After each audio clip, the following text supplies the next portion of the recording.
Hi, I'm Jack Dennis. I'd like to welcome you to our video, our favorite flies and how to fish them. I'm here with my friend Mike Lawson and John Barr, and we're at a very famous place here, aren't we, Mike? Yep, the Harriman Park, which was once known as the Railroad Ranch. This is your home. It's home. I've fished this since I was a little kid. Used to fish here with my grandfather. This is the Henry's Fork, isn't it? Henry's Fork of the Snake, yep. Known to most fly fishermen all over the world. Oh, probably the most famous river in America nowadays. I'm from right over the mountain in Wyoming, just over the Tetons, about 80 miles away. So what do you fish down in your neck of the woods? Well, I live just east of Boulder, about 8 miles. I do a lot of trout fishing, obviously, and I spend an awful lot of time bass fishing as well. We have some tremendous warm water fisheries in Colorado. We're going to talk about how you developed a lot of your patterns, and then you're going to tell us about the Copper John, the secrets of the Copper John. Mike, what are you going to tell us about? Yeah, most of these flies have been tried and tested. You know, these fish in this river especially, they don't care how many articles you've written or books you've written, or you got to do it right, and that includes not only the presentation but also having the right pattern. And I want to let everybody know that these flies, even though we're from the West, these work all over the world. You know, it doesn't really matter where you're at. In this kind of water, this real slow-moving, crystal clear water, the fish really get a close look at your presentation and your pattern. So you got to have the correct, all the way around. You got to do it right, and it doesn't matter whether you're on a spring creek in central Missouri, or whether you're on a Pennsylvania limestone stream, or whether you're here on the Henry's Fork. In John's case of Colorado streams, they're very much like the eastern streams. In fact, a lot of eastern people will fly to Denver and fish the South Platte and think they're back east because it's so similar. John, I know you have a philosophy about flies. My feeling on flies is for a given situation, there are a lot of appropriate patterns that will work. What an angler needs is to have a core group of flies you have confidence in. For a given situation, a beta hatch, PMD hatch, a no hatch, if they're looking up for hoppers, you have to have your basic confidence patterns to go to in a given situation. There are a lot of good patterns, just like in life, there are a lot of right ways to do things. And if presented properly, that's the key. Everybody's heard that a million times. Your patterns will work. I think what you're going to find out from this video is we're going to give you some ideas about why we've invented these flies and where you should fish them, and you're going to come up with your own ideas. I think we better probably head downstream and find the rising fish and have you show us your favorite flies and how to fish them, both you guys. So let's get started. Hey Mike, we got about 6 or 7 real quality fish down here, and they are feeding. I saw a couple of them take nymphs, saw the white of their mouth. And they're going to be very difficult fish, but if anyone can do it, you can, Mike. Look at those guys. Real skinny water. They're not rising. They're not rising at all. This is you probably have everything going against you, not one thing going for you except yourself. Mike, you got to believe in yourself. I'll tell you one thing I got going for me is this little nymph you gave me. Well, that little flashback beta major? That is a good-looking nymph. All right, well, I'm going to sneak down there and see if I can get a cast, and you're going to have to instruct me because I won't be able to see those fish when I get down there. Somehow I got to if I could just get this fly out without spooking him. I landed it on him. That's my whole deal. Okay, that didn't spook. They're probably just a little deeper water. Okay, that could do some good. That could do some good. He's looking. Whiteback's looking. He moved a little to the side, didn't he? He gave it maybe I was hoping he was looking. Well, he moved that way. That was a good cast. That was a perfect cast. I'm casting further upstream. Yeah, probably. Yeah, get it down to him. That's a good idea. Watch him now. Should be. There he goes.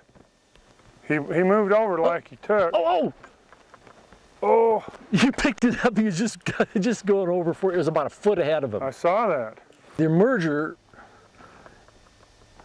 evolved back in '75 when I was up fishing Nelson Spring Creek, and these fish were eating little yellow specks, and they were not touching the adult PMDs.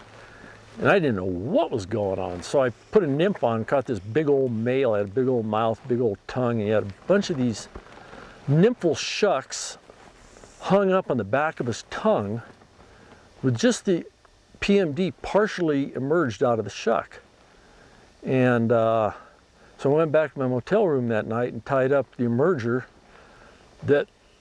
and I went back the next day and caught every fish that I made a good presentation to. And I haven't changed the emerger since. And it's one of those flies fish don't get conditioned to it. And you can basically tie it for any mayfly, but most of the mayflies hatches that I fish are PMDs and betas or tricos. It makes a good little trico dun emerger as well. And you just use the appropriate size. There we go. All right. You know, believe it or not, this is the littlest fish in there. That was the only small fish in that pond. Those other guys, now it's Weed City. But I'll tell you, John, he moved quite a ways to get this fly. Yeah, he did. It's just, normally, I'd be happy with... I'm not so sure that big one didn't eat it. A fish like this, but he just, you know, these little guys are usually a little more aggressive. The little cutty? No, it's a rainbow. Is it? And he's a nice, healthy fish, but he just came in there and took it right out from in front of that bigger fish. Like, I'm not so sure that big one didn't eat it. Well, he kind of looked like he did. Well, his mouth opened. Yeah. Right about where your nymph was, his mouth opened, so he might have eaten it and blown it out. Well, I'm going to keep him out of the weeds here and get some of this line, but he's a, you know, he's a small fish for this water. Yeah, but he's a quality fish. But he's quality. I mean, look quality at the body. girth on him there, John. Oh yeah, it's a beautiful specimen. He liked that nymph. Yeah, he couldn't help himself. The irony of it, Mike, is I gave you that flashback. Yeah. And one would think in these conditions with the sun. Explain that, why this flashback seems to be a... Well, do you know why I put that, I believe in it? Because I read this book, Spring Creeks. He's gone. Spring Creeks by Mike Lawson. And in it, I saw these photos of nymphs, of emerging nymphs with a little silvery glow around them. Yeah. And I says, I'm fishing nothing but flashbacks.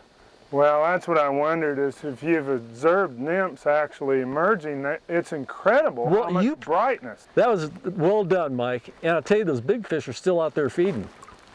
Well, you want to take a shot at one of them? No, I'm enjoying watching the master at work here. You know, Mike, one of my favorite patterns of yours is that electric caddis.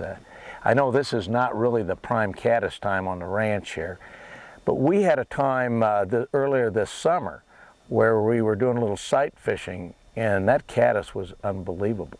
Well, it is. I think the thing that happens is, you know, these fish get fished over a lot. And everybody thinks of mayflies as the primary aquatic insect, but there's some really important caddis species that are here. Most of them are little net makers. A lot of them are kind of a green color, and I think not only do the fish really get tuned into eating those caddis larvae and pupa, but also it's a pattern that for some reason anglers often overlook, and so you get a chance to show the fish a pattern that they don't see as much as the mayfly pattern. I also think that it's important when you actually see a fish in the water and you're watching the fish is to cast so the fly comes into his window a little bit to the side rather than straight on him. Mm-hmm. Because if it's straight on him, he can open his mouth and reject that fly and you'll never know it. But if it's off to the side, you'll watch the fish move over and just intercept that nymph and move back. And that's kind of what we were doing. And that's a great way to fish this river if there isn't any activity on the surface. And we were fishing it together because you were looking right into some pretty tough glare, and I had the elevation of the cliff. And what I thought was interesting is that you don't always win. You'd hooked 3 fish and broke them off before you finally landed that one fish. And this is a tough river to land every fish, isn't it? Well, it is. They're big fish, and you usually are required to use small flies and very light tippets in order to get them to take the fly, and you got to fish on the trout's terms, not yours, or you're not going to do any good. Well, I can tell you right now that that caddis should be in everybody's box. That's perfect. He took it. You were at the, I'll tell you, I don't know if he took it or he just went over there and looked at it. That's all right. Hey, look at that time. Yes, Michael. I saw the Good for you. fly go under that time. That's a troublemaker. You make that fish pay, will you? Oh, I wish we could land one of them. I'll tell you, that other fish might come around and help you. He's so mad at that fish. All right. Why don't you walk down with him? Take him down below here if you need to.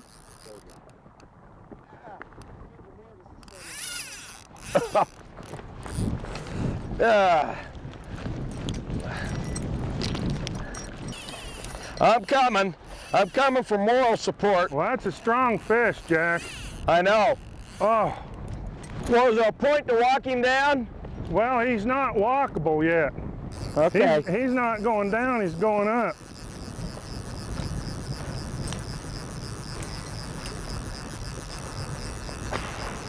Well, this would be He's right under my feet here now.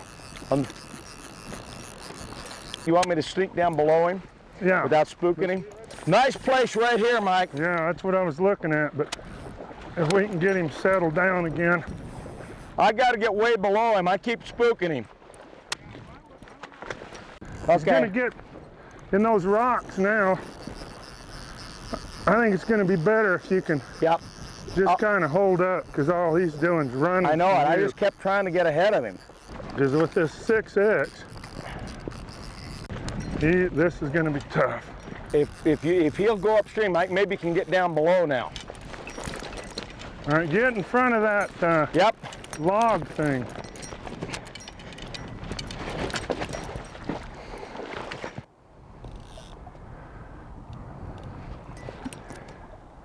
I'm just going to take it I'm nice. gonna move him in the shallow water. Go ahead.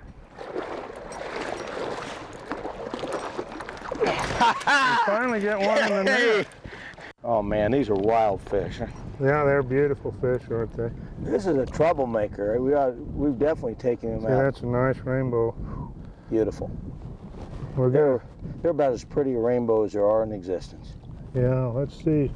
The nymph's up here in the Yep. right in the top of his mouth. There, I got it. I got him. All right. Now we'll let him get a little bit of. Boy, isn't that beautiful.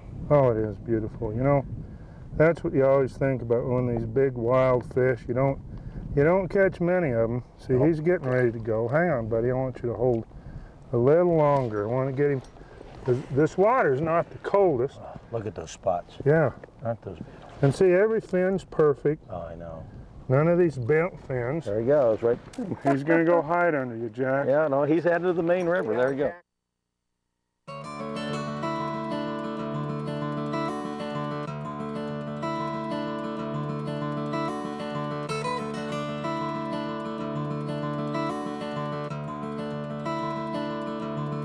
Ready to tie some flies. Right, I want to see that caddis that you hooked that big fish on.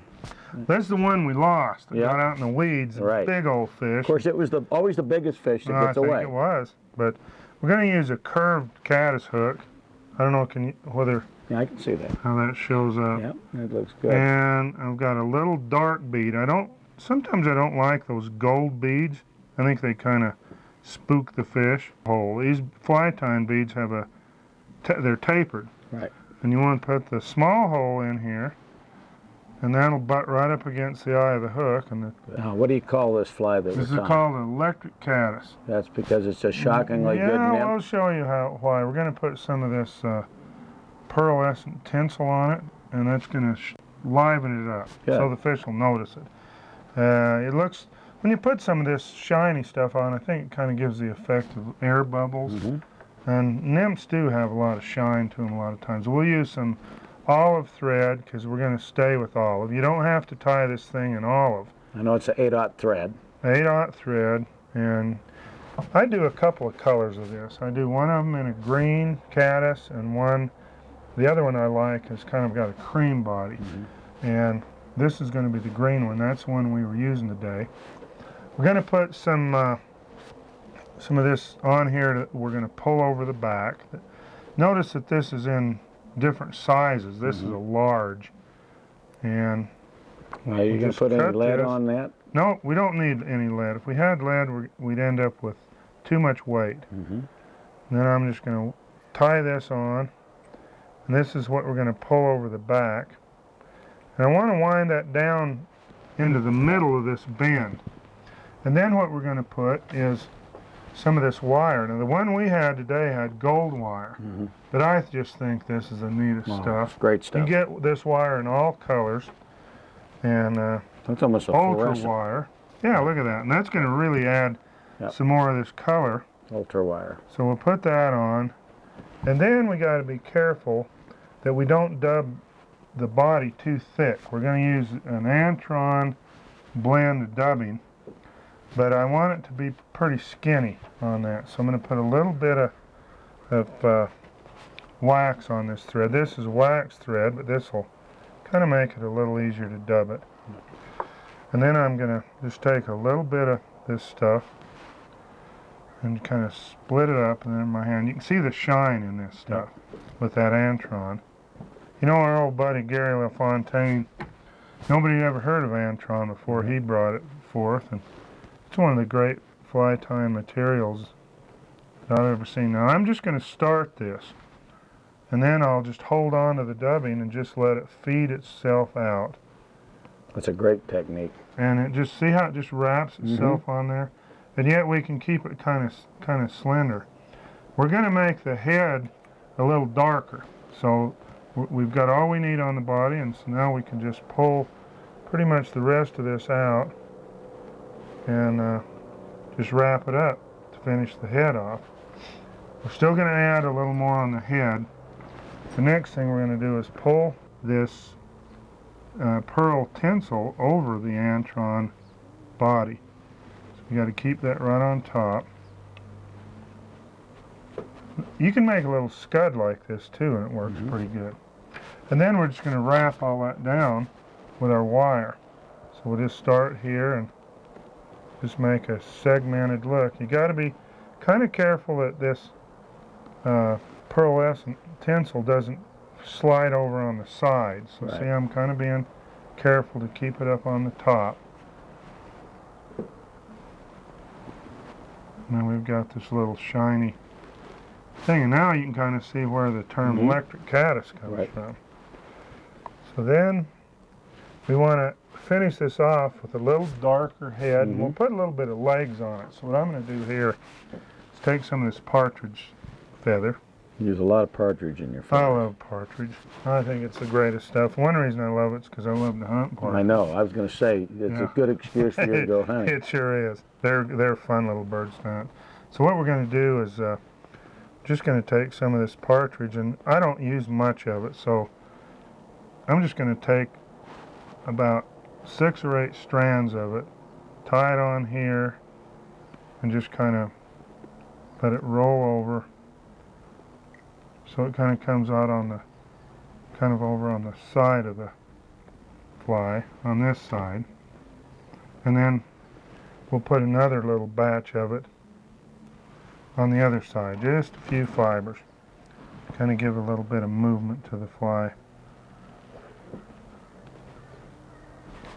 So we got some here on this side. I think I've got a little heavier amount.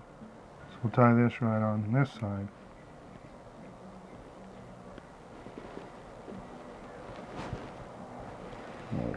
Good. Yeah, we'll get them on the sides, and then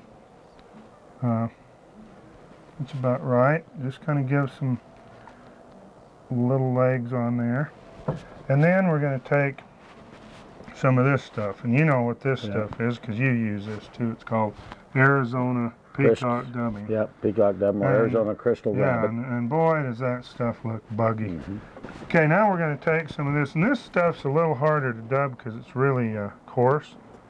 So I'm going to make sure to, again, wax the thread. And then we'll just use that same dubbing technique. And you can also just use the real deal here, real peacock. Sure. Sometimes I use that, but I kind of like this Arizona dubbing. Now we're just going to wrap this on there. And that's all we need, just enough to darken the head up, and then we'll finish it up here. And that kind of sticks out all over everywhere. And we got to find our web finisher. And we're pretty much done with our little caddis. Simple and effective. Oh yeah, it's a great fly. I've used this for quite a few years actually. Been around a long time. It's a great little fly. What I'm going to do is just kind of put it in this hackle plier so you can see it a little better. Can you see that thing? Oh yeah, that's great looking. And notice when it swings around on the back, then you get that shine. And I kind of like this color on this bead. Right. So many of them are so bright, you know, gold, or some of them are bright gold or bright silver, but this is kind of a pewter, and it, notice how it just kind of blends into it. Right. I like copper too. That's good color, yeah. Yeah, on the brown, I'd probably go with the copper. Yeah. Well, I think that'd be good. Yeah. Try with the brown one. Little electric caddis fly.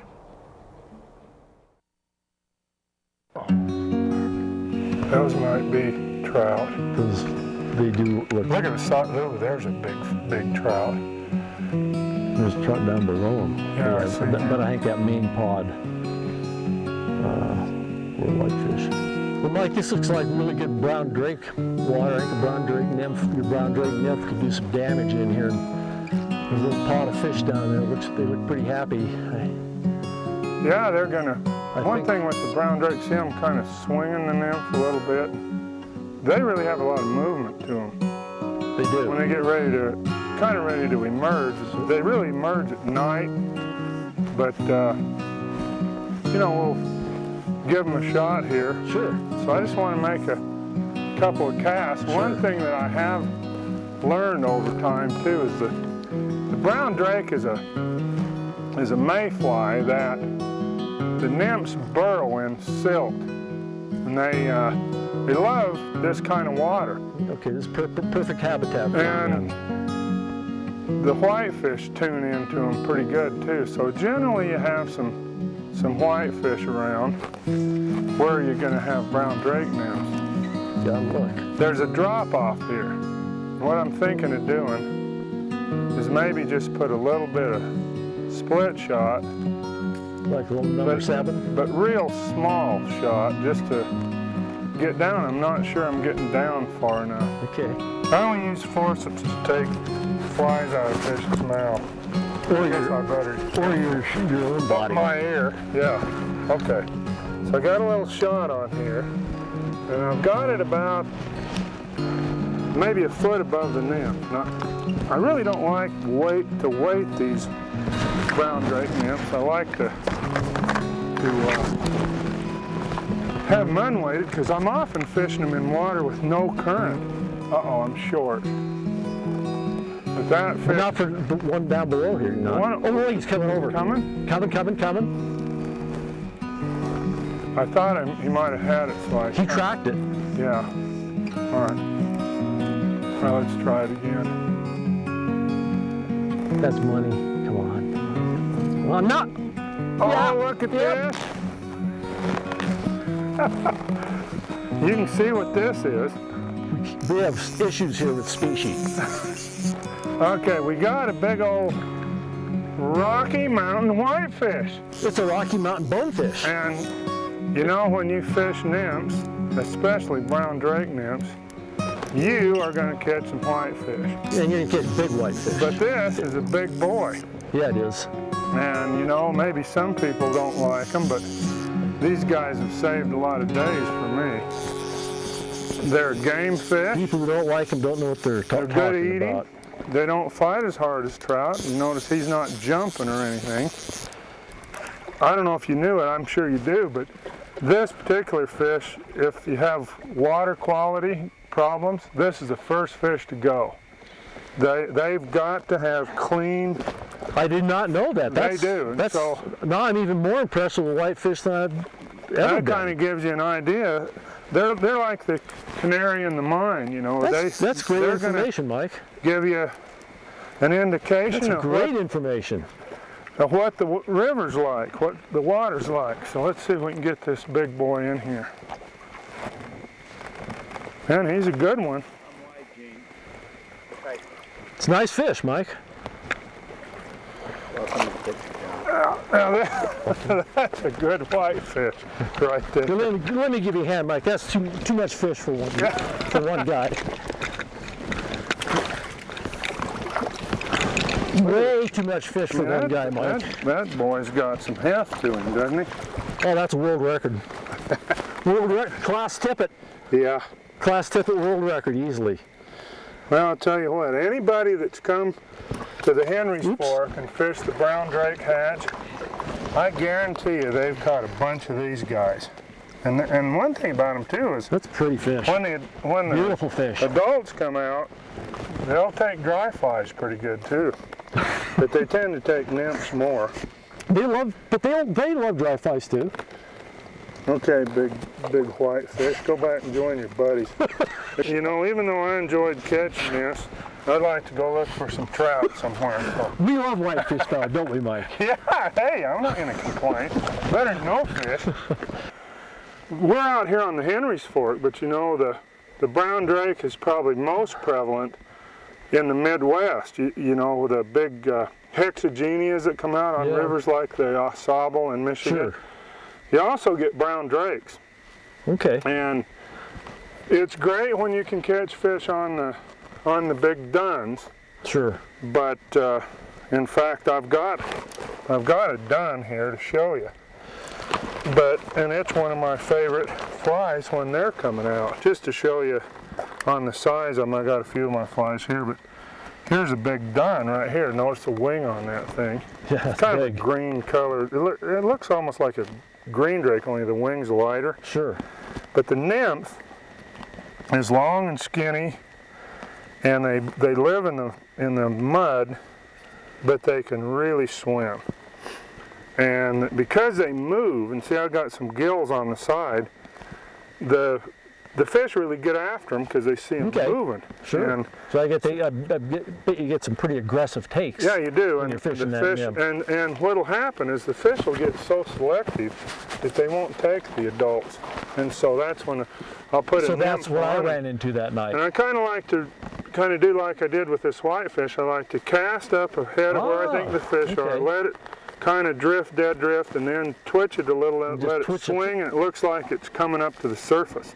And that's when they usually hit it. Mike, why didn't you tell me that 20 years ago? Well, you know, I can't.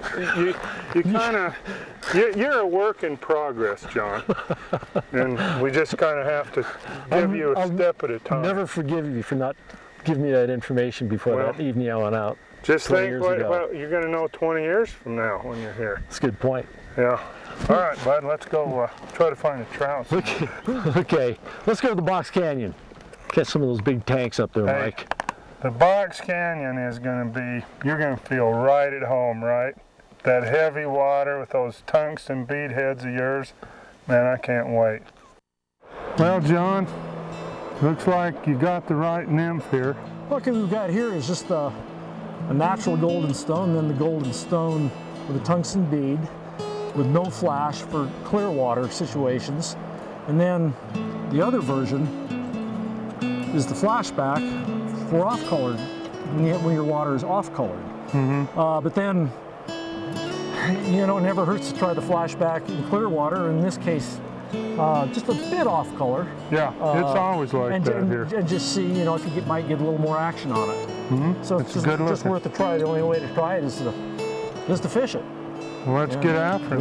Let's go see. This is good out here. God, I mean, there should be fish out in this scene. Yeah. Can you see your indicator okay, Mike? I think so. You want to put this other one on? See this bubble, I can see this thing good. I don't think, no, Yeah, I was going to say the tight loop, beautiful cast is out the window. Yeah, it's more about heave it. It's not You're even kind of just lobbing that way, aren't what you do is just lob it out there. The more weight you have, the slower you lob it. Error-free cast you can make is just water load it. So that's sort of almost a roll cast then, right, John?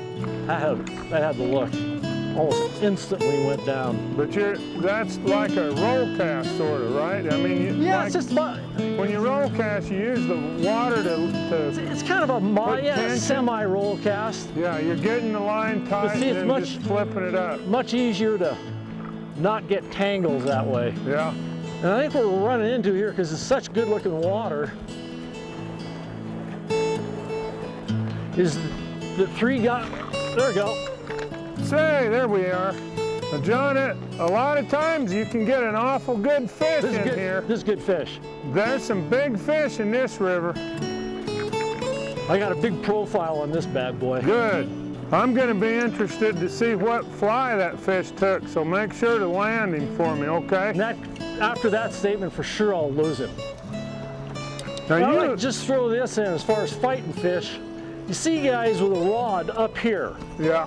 You have no control. Yeah. I like to keep the rod low, and I use my fingers for drag. And you're going to try to steer that fish into this shallow water, right?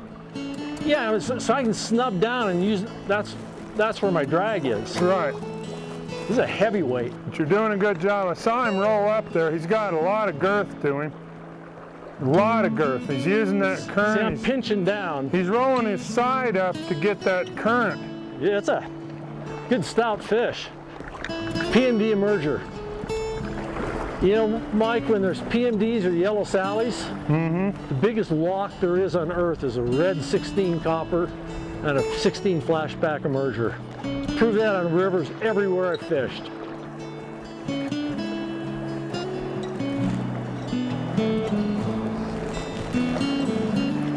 Okay, I just released him. Yeah, and that's a better kind of release without touching him anyway. Hey, John. Yo. I've seen a couple of fish rising in this little slick up here. Yeah? So I think I'm going to put it dry on and see if I can catch one of them. And you know, I've seen all kinds of stuff coming off here, but... Yeah, I mean, there's a bunch of bugs. If you saw some fish coming up, definitely that's... I've never really fished a lot of dry flies here in the Box Canyon, but I have seen some rises. And I'm going to try a little double setup here. I've got my little easy Caddis, which is perfect for this kind of water, because I can see it. I'm going to put it as the top fly, but then I'm going to put a little Caddis emerger as a dropper. I like it, Mike. And just see if I can entice one of those fish. This is called a tongue teaser. It's just kind of an all-rounder when you're not really trying to dial it in to any particular insect. Primarily in freestone streams where, well, for nymph fishing, it's a good fly under a hopper if I'm hopper, copper, dropper fishing.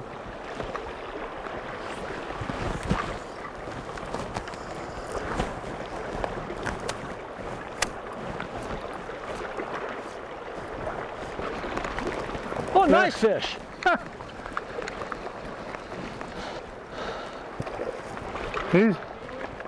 No. Yep. All right, John, I was working up along this bank and there's a few Caddis. And that easy Caddis, you know, I fish this combo a lot. It's an easy Caddis with a Caddis emerger. Oh, it's a great combo. And the easy Caddis, you can see it, and once in a while they take it, but it's the Caddis emerger they're almost always on. And that is what he's on. You can see on the pupa? The adult here, and it's a kind of a Caddis emerging pupa. And it's very similar to the adult.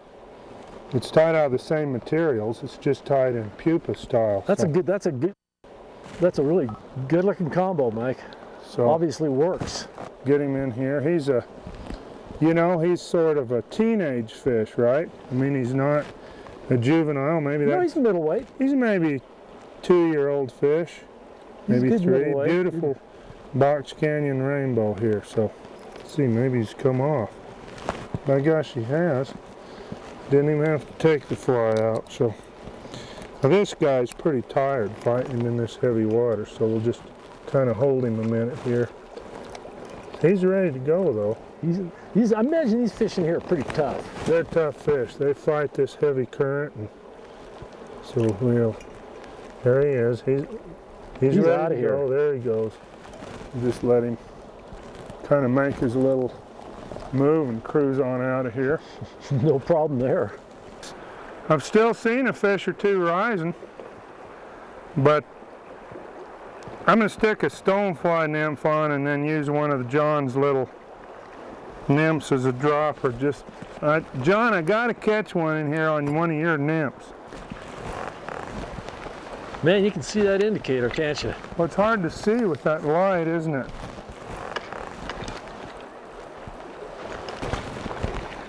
Oh, that looked kind of like one there. Good fish, Mike? It's a pretty good fish.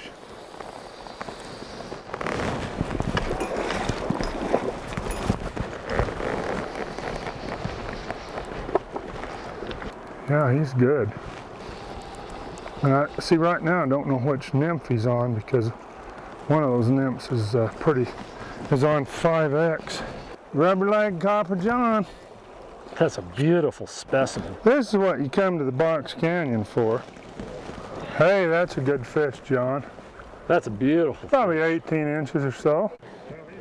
Oh, there he goes, John. There he goes, nice fish. But when I look at flies that come along, you know, I think of the muddler minnow as being one of those flies, and Adams. Yeah. And then this crazy looking fly shows up called the Copper John. And you know, now we've got some variations of it. There's a lot of colors of it. You know, the first one was it's just natural what it copper. says, copper with a bead head on it. And now that I know you do one with a rubber leg, which is responsible for that fish that we just landed and took off. And then you've been putting some with a little heavier weight, the tungsten bead. But yeah, I mean, what a fly. And I've never really asked you, where'd you come up with it? Yeah, Mike, I tell you, I'd love to share the story with you. Do you want to take a little break and have a seat? And you know, that last fish about wore me plumb out. Let's go down. That fish would have worn anybody out. Let's go sit down a minute. It's kind of a fun story. So this fly was developed as a purpose fly, not to imitate any life form or anything. It evolved over about 3 years as a fly that would sink real fast, hopefully catch fish, and would attract fish so that you could put a real fly off the bend of it, like a little caddis pupa, a midge larva, or a mayfly emerger, or mayfly nymph, or whatever. And finally, the final version took about 3 years to evolve. And it turned out that the fly served its purpose. It just plummets when you're fishing under a hopper, so you can fish like little pockets behind rocks if you're floating or wading. And then it turned out it just catches all kinds of fish. Well, one other thing I'd like to add on the Copper John is it's a great lake fly. People don't realize what a good lake fly is. Well, I do. It's unbelievable. And, I mean, I just lucked into that factor because it was a purpose fly. I'll tell you, John, it's. I mean, you hit a home run with it, and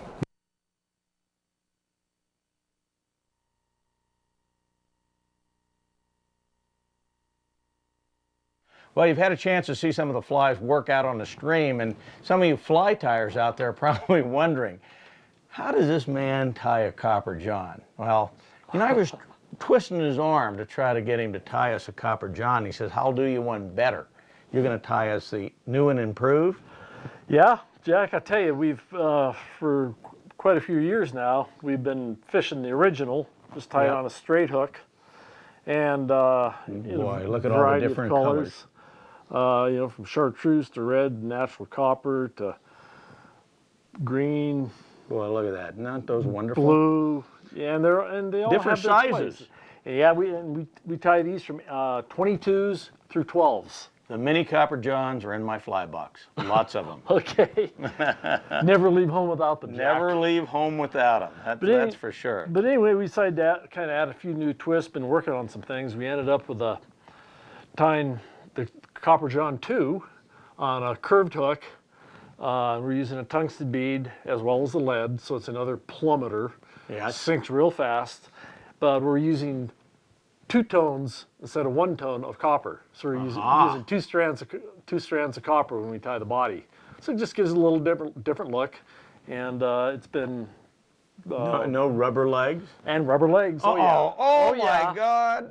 Well, Jack, when after I've spent time in Wyoming with you this last fall, I feel like I need to put rubber legs on everything.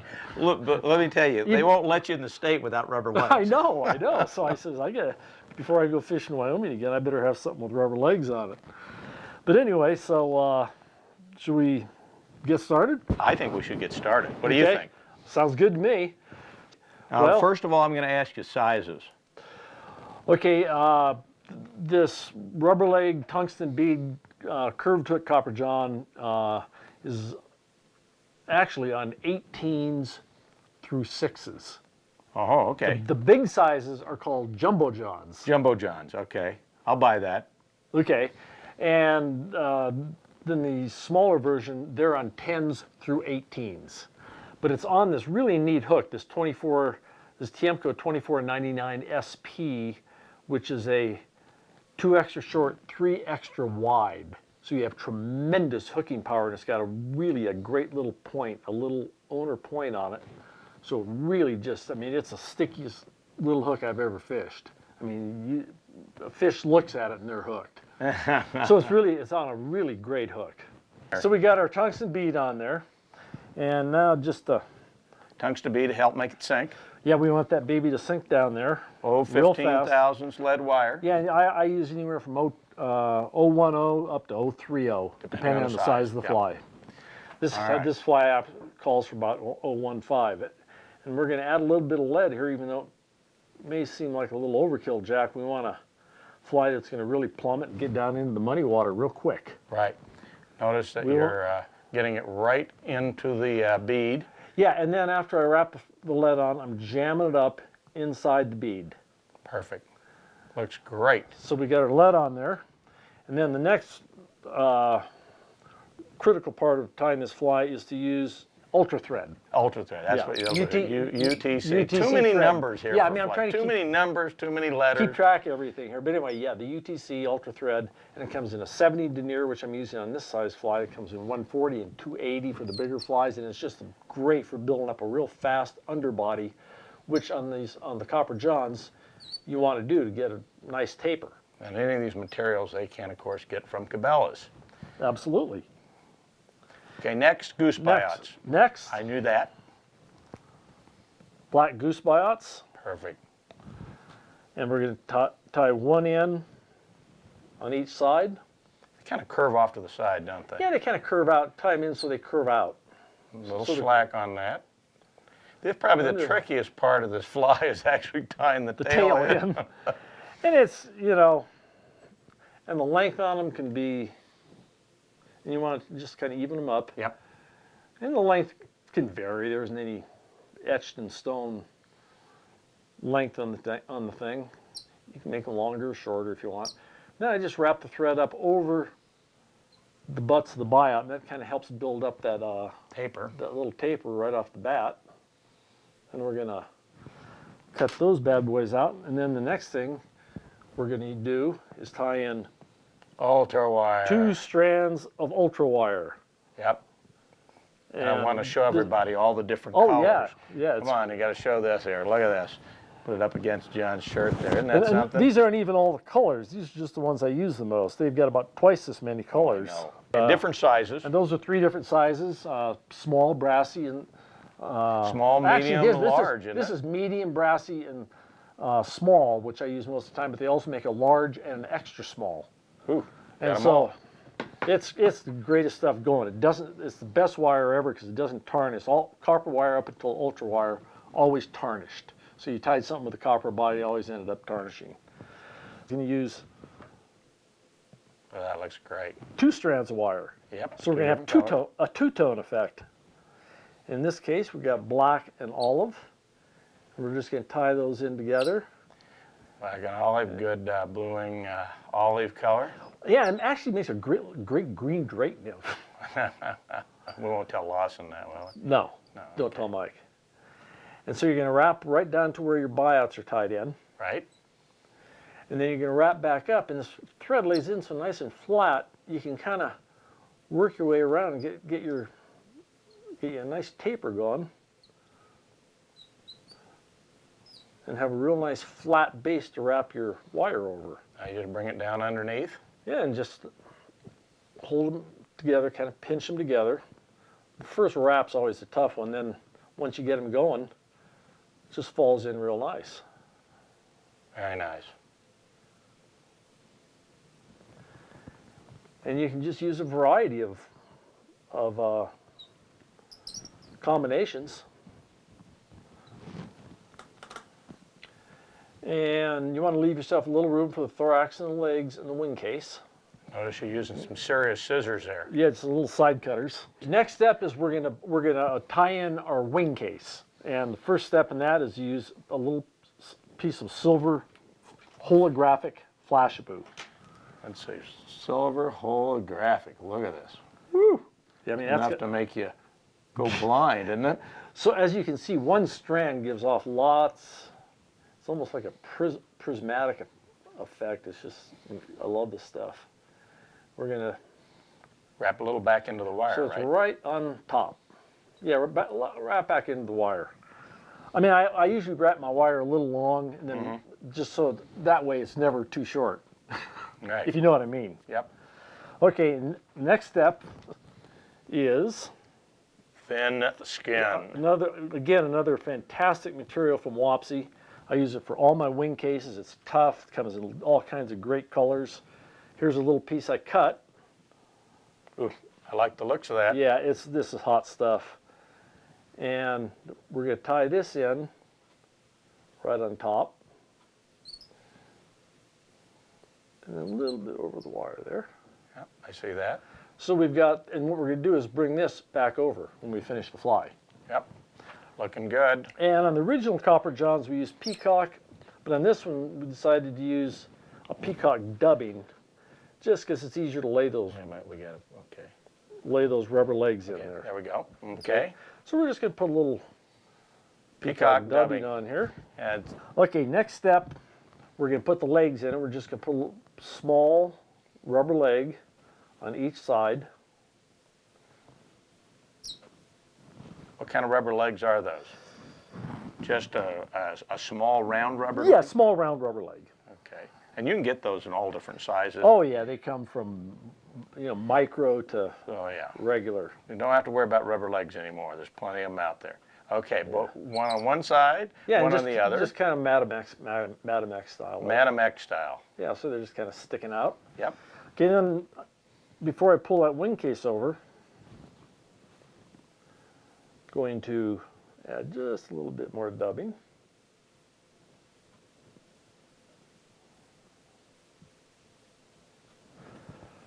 And just kind of cover up the area where we wrap the.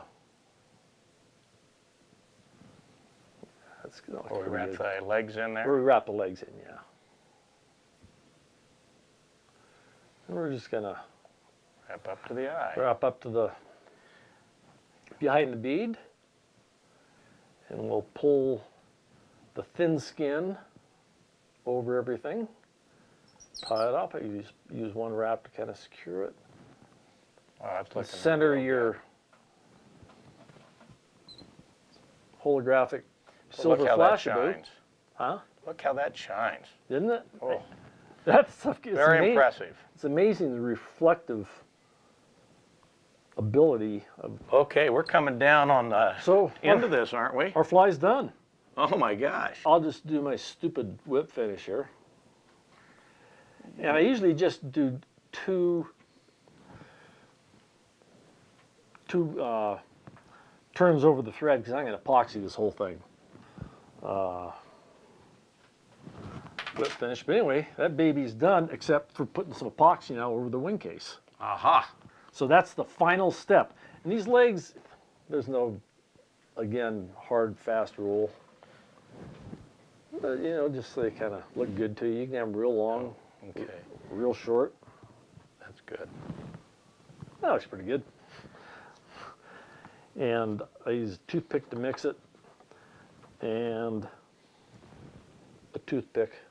Yeah, so you just put a little epoxy across the back, and you're done. Just a little 5-minute epoxy you buy at the hardware store? You know, yeah, I mean, I like 30-minute epoxy because it stays clear longer than the 5-minute epoxy. If I'm in a hurry, I'll use my 5-minute epoxy. But what'll happen is they'll discolor with time. And so that's why I like the 30-minute. It just stays clear longer on the fly. So we've got just kind of a buggy looking fly, that two-tone black and olive. We got the rubber legs, which, you know, of course, if you live in Wyoming, you probably don't have a fly without rubber legs. Even your tricos probably have rubber legs, don't they, Jack? Well, John, it's fantastic. I want you to fork that one over here. You got it. So remember, Jack, it's got 30-minute epoxy, so it'll stick to your sweater. Hey, it's really great doing this Our Favorite Flies video with you, and being able to come here to Denver to your beautiful home, and you know, this is sort of a private thing to come down in your tying area. It's my pleasure having you, Jack. Thanks very much. Looking forward to next time, and hope everybody enjoys this tying session. I know we're going to be twisting your arm for you to reveal some more. Thanks, folks, for being with us. You're very lucky.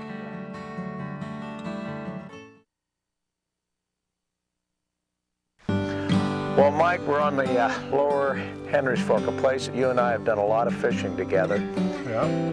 It's a part of the river that fishes all times of the year. Yeah, what's nice about it is it's dry fly fishing all year, really. And I know this is real close to your home, and a lot of your fly patterns were developed right here in this section. And I know one in particular I want to talk about because it's one of my favorites, is your mayfly cripple. Now, in the assortment, you got a PMD, but right now it's fall, and we're going to use a different type of cripple, aren't we? The cripple works for any mayfly, really, that's in the surface. You just have to change the color and the size. What a cripple is it's actually when the nymph is emerging on the surface, a lot of them just don't get the job done, and they just kind of hang in the surface film, and the trout do key in on those. You know, you put on that pattern's a little bit of wire on there, and that's what takes that body underneath the surface. Yeah, and then we use some marabou too, which soaks water and kind of holds it down. And I think right now we're right here, and there's fish rising, and as the hatch develops, they're going to be on the surface, and this is where your cripple is going to do the job. Oh yeah, whenever you see fish rising, the cripple's a good bet. There's some trout out there, I think. I think you need to be able to cast wherever the fish are. If you notice there's a little pod of fish rising right here, there's really nothing here or nothing right above me, and so a downstream is a great way to fish a dry fly. And if you were downstream there, it'd be over your head, so this is really your only option. This is my option, so what I'm going to do is I'm going to make a cast kind of above the fish, and then I'll take some slack line, and I can just take it in my hand and feed it down, and feed the fly down to the fish. Mike is a master of this because he's learned to fish this slack water right by his home and understands that a lot of times you have to cast downstream. Whoa! Now there's a fish. Well, that's a pretty good way to doing it, Mike. As you can see, the cripple does work. Just the secret with the cripple, I think, in any fly that's difficult to see, is get as close as you can. As close as you can. You know, one of the things about the cripple that I like is there's no problems with the fly, how it rides, because it's already in the surface. You're not going to have this fly giving an image that it's not floating incorrectly. I mean, yeah, I was just kind of checking things out. We got some bugs and looking pretty good. I see some tricos out, your favorite. Yep. And I know you've got a pattern in the collection that I really love. It's this, was this high vis done?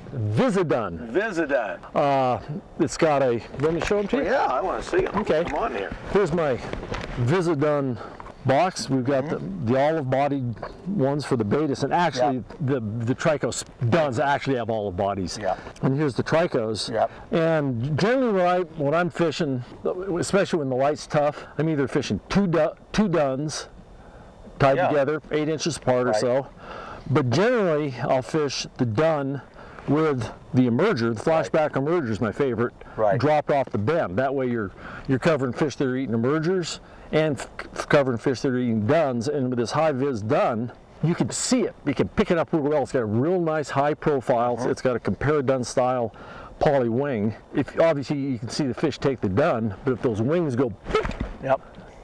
they've taken the emerger. So you set up. So you've got a pretty effective way to fish, and you can see what you're doing. Just one other quick comment here, Jack. The reason I call the black-bodied visit dun a trico is you fish it in conjunction with the drowned spinner, but the black body in the right light will be taken as a spinner. About 85% of the mayflies underneath the surface have what? Dark bodies. Dark bodies, yeah. That's it. I've got a little Baetis visit dun And that and fish a liked it. little flashback emerger under it. Whoa! At least you had a little guy liked it. Yeah, there was a huge fish right next to it, and he came up and stole it. But I'll tell you, that's going to be a big fish someday. It's a rainbow. He is a leaping rainbow. Has a beautiful little wild fish, nice par marks. Right now, we've got a situation where the trico duns are just about finished hatching. They're turning into spinners. And so we don't have that as much rising activity as we had earlier, because you can see the spinner clouds forming. There's still a few trico duns. The Baetis haven't started yet. But once those Baetis come, then all the big fish are going to really come out and start charging hard. In layman's terms, what he's saying is the spinners, of course, are the mating mayflies, and they're going to drop down into the water after they do their thing and die. And they're going to be what we call spents. And he's going to imitate that a lot with that visit dun. Because of the way that it lays in the water, it can imitate both flies. And it's, again, the size and the way it's presented is the key. Okay, John, I see some risers. Yeah, we got some candidates down here. You know, I can see that dun right from here, which is pretty amazing. That's a 24. I know. It's unbelievable. I can see it. Oh! A hit and a miss. Do we have a little choke city there? No, just, these downstream drifts, you got to let them take it. And That's right. I just didn't give it to him. Oh, I saw him take that. that was good. That was a better fish. Yeah, I know. I just nicked him. You just missed him. But I'm really impressed with that dun. Okay, someone's going down and. Ooh, there we go. He was a good boy that time. That was a trout. Yeah, another thing you can try on these fish is just throw it out instead of a dead drift. You can sometimes kind of swing it in there, because I got this emerger on the bottom. Yep. And that can sometimes That's a good tip. produce very well. You know, I laugh because anglers will say, I was just picking it up and I had a fish on. Yep, you see it all the time. Yeah, and you need, when you pick it up, to kind of pick it up gently and see if you feel any resistance, then set the hook rather than jerk it.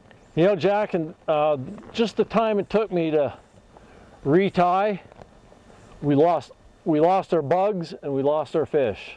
John, you know what time it is? No, what time is it, Jack? It's time to head to the South Fork. I'm going to show you some brown trout, hopefully, and some cutthroats. We know with this cloud cover, I know they're taking Baetis emergers, Mike, and we were talking earlier about the pairwolf as an indicator fly, and you know, I designed that fly with that parachute double wing, like a wolf, so that it could hold up emergers and nymphs.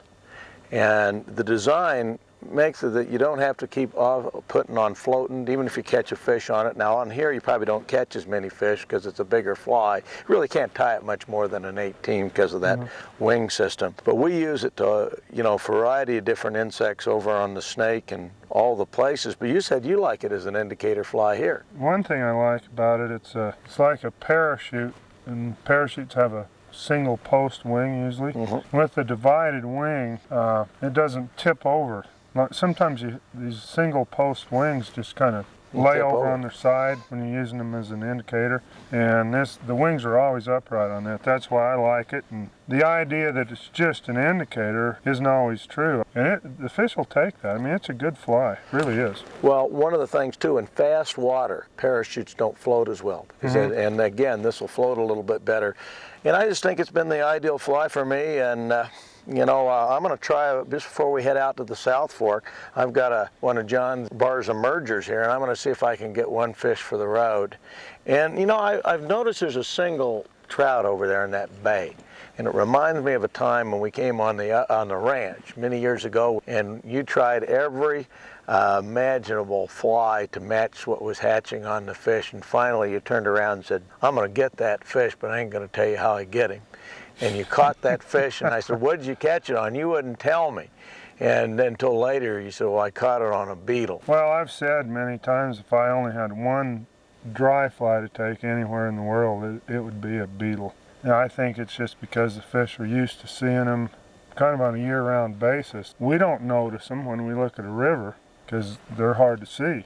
And even though I usually just use a black beetle, from underneath it, most of them all look kind of black or kind of iridescent, so I just use the peacock curl on there. What would we do without peacock? It's one of the great natural fly materials of all time, I think. Right. Do you think you might be able to take on a fall day on that occasional riser over there? Well, yeah, I do. But he's really an occasional riser, and the problem with that is you go over there and start casting, and you don't know just where he is, and so you might not really get to fly over him because he's not rising enough to really tell where he is. But you know, we might give him a try. Well, you know, I'm going to go down and try to get one on the emerger, and I thought maybe you could take your beetle over there and tell the folks how you use a beetle and a little bit how you cast the fish and some of the strategy with it.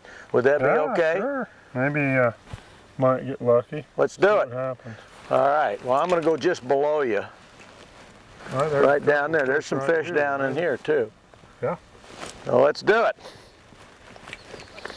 Kind of the weather's gotten a little brighter, and I'm not seeing many fish rise now, so I decided to put one of my beetles on, just try to cover the water a little bit here since I don't know where the fish is. That's one time I'll really rely on a beetle or another terrestrial.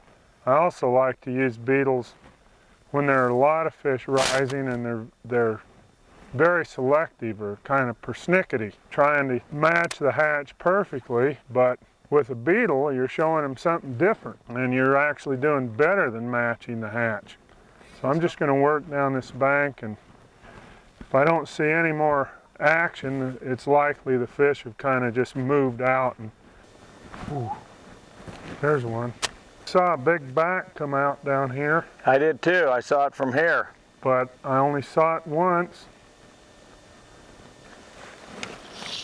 Pretty quiet, Jack. Boy, I can't believe it. There's not a single fish in this beautiful water up here going. Hey, Mike, I think it's time to head to the South Fork. All right, I'm going to get reeled up and work my way over. You know, it's been a great river, this Henry's Fork. We're going to be heading over to the South Fork, another river close to here, but totally different.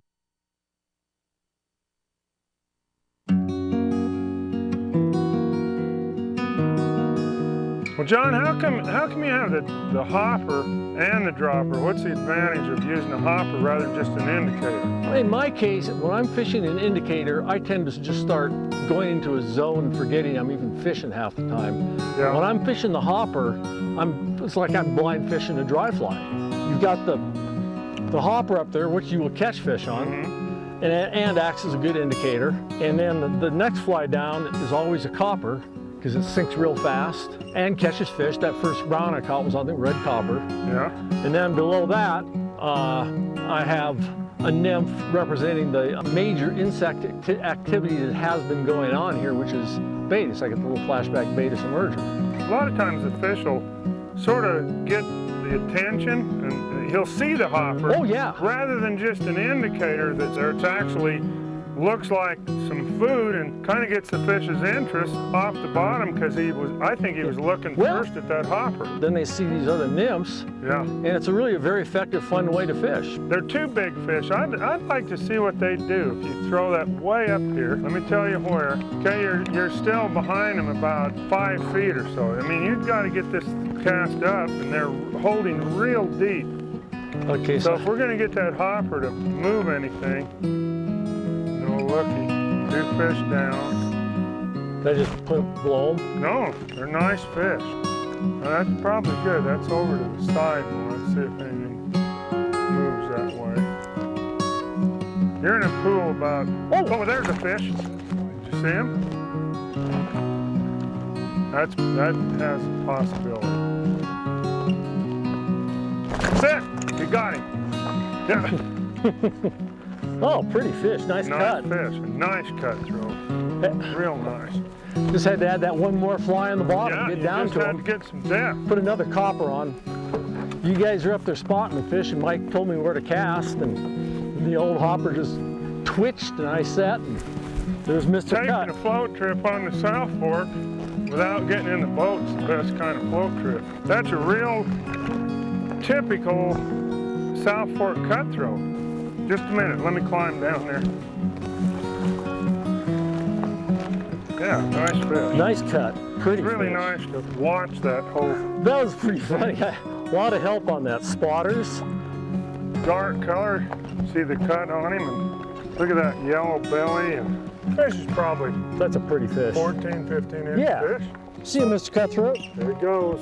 Have a good day. Sorry I interrupted your dinner. Well, let's see that whole rig up you got. What you did, you just put an extra nymph? Well, that fish was sitting a little deeper. Thanks to my spotters, and so I went, usually go like about 3 to 4 feet to my first copper. Then I had my emerger under that and caught a few fish on that. And then so to get a little deeper, we added 18 inches of 5X super fluorocarbon, another red copper, and that just sunk it right down. And that's what made the difference. Into the money zone. That fish was holding deep. Well, John, we're about to take off on the South Fork.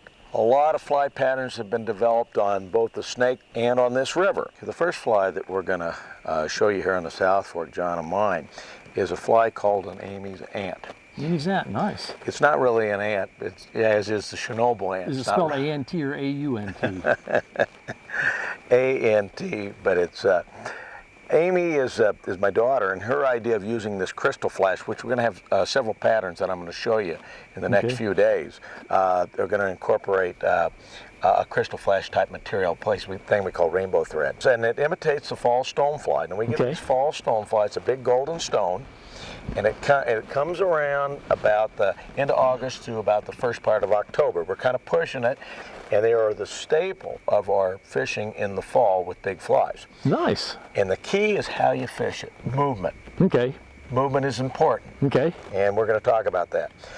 Another fly that we're going to throw from the boat is a fly I call the Kiwi muddler. This is the fly that is a sculpin imitation. Oh yeah. Well, when that thing's wet, I bet it looks good. Oh, it looks pretty yummy. And we also tie it in the collection. We have it in the cone head. Okay. And we're going to talk a little bit about how to fish these. And streamer fishing kind of sometimes mystifies a lot of people. But the thing is, you got to understand when are the bait fish out early in the morning, cloudy days when they feel non-threatened. Sure. We like to have fish come to the surface and chase these, and that's what makes it really exciting. I want to see this. And hopefully we can show you some of that action, at least how to fish it. Sure. And we tie this, in the assortment we have this in black, which is the perfect color for brown trout. You want to talk and go fishing? We're going to go fishing. Well, one thing I can tell you, John, this is not a delicate fly. It plops on the water, and sometimes the plop is what brings the fish to look at it. I've had fish go 6, 7 feet, you know, just charge it to look at it. When I hit it, one of the things that I do, John, is I use the rod tip to pop it and move it. And the movement, and especially on this South Fork, at times of the year, it really makes it exciting. You do move it very aggressively, don't you, And sometimes we'll pull it in long strips. There's all kinds of different maneuvers you can use on it. We tell you one of the more popular colors, John, and I have it in the collection, is a red body with a black, we have an iridescent body on this, and the red with the little palmered hackle on it, and then over the top two foam. There he is, Jack. Gotcha. You rascal! Quit that. That was a 5-pound brown. There's a bunch of nice fish right in here tight. Yep. Let's try to sneak up around them, and then let's get. You know, this is you think they're taking this emerging caddis, or? I think there's a good chance of it. At least that's what I'm going to try for them on some fish there. Let's ease. Yeah. He's up there. Now. Okay, so what have you put on? You put on that spent partridge caddis? Yeah, let's go easy here too. Well, you know, you got the perfect light to be able to see that fly. See, they're all in this little thing here, but there's one rails up higher. Did you see that one? All right, let's go real easy here. Boy, this fall light is so wonderful. Boy, I can see one fish up there higher that I would love to catch. But I don't know if I can get up there without... Well, boy, what I like about the... Oh, boy, with that light, you can really see that. It looks like a battleship out there. Ooh, whoa, did you see that? Yeah, that's a fish I've been looking at. Yeah, that's a wide body. Ooh, there's another one right next to it. Might be a big brown. Yep, it sure looks like it. Let's ease up. There's the fish. See, I saw some fish earlier right over in here, and I haven't seen them, and I don't want to spook I know. You got to run a few casts through there. Oh, you know, I think the bigger fish are up in that Well, no riffle. question. Those big fish are up high. You know what we forgot? We're going to get that fish for sure because we don't have any net. Yep, that's all we need. All right. Ooh, see him? Yeah, oh yeah. Whoa, he's just snipping him.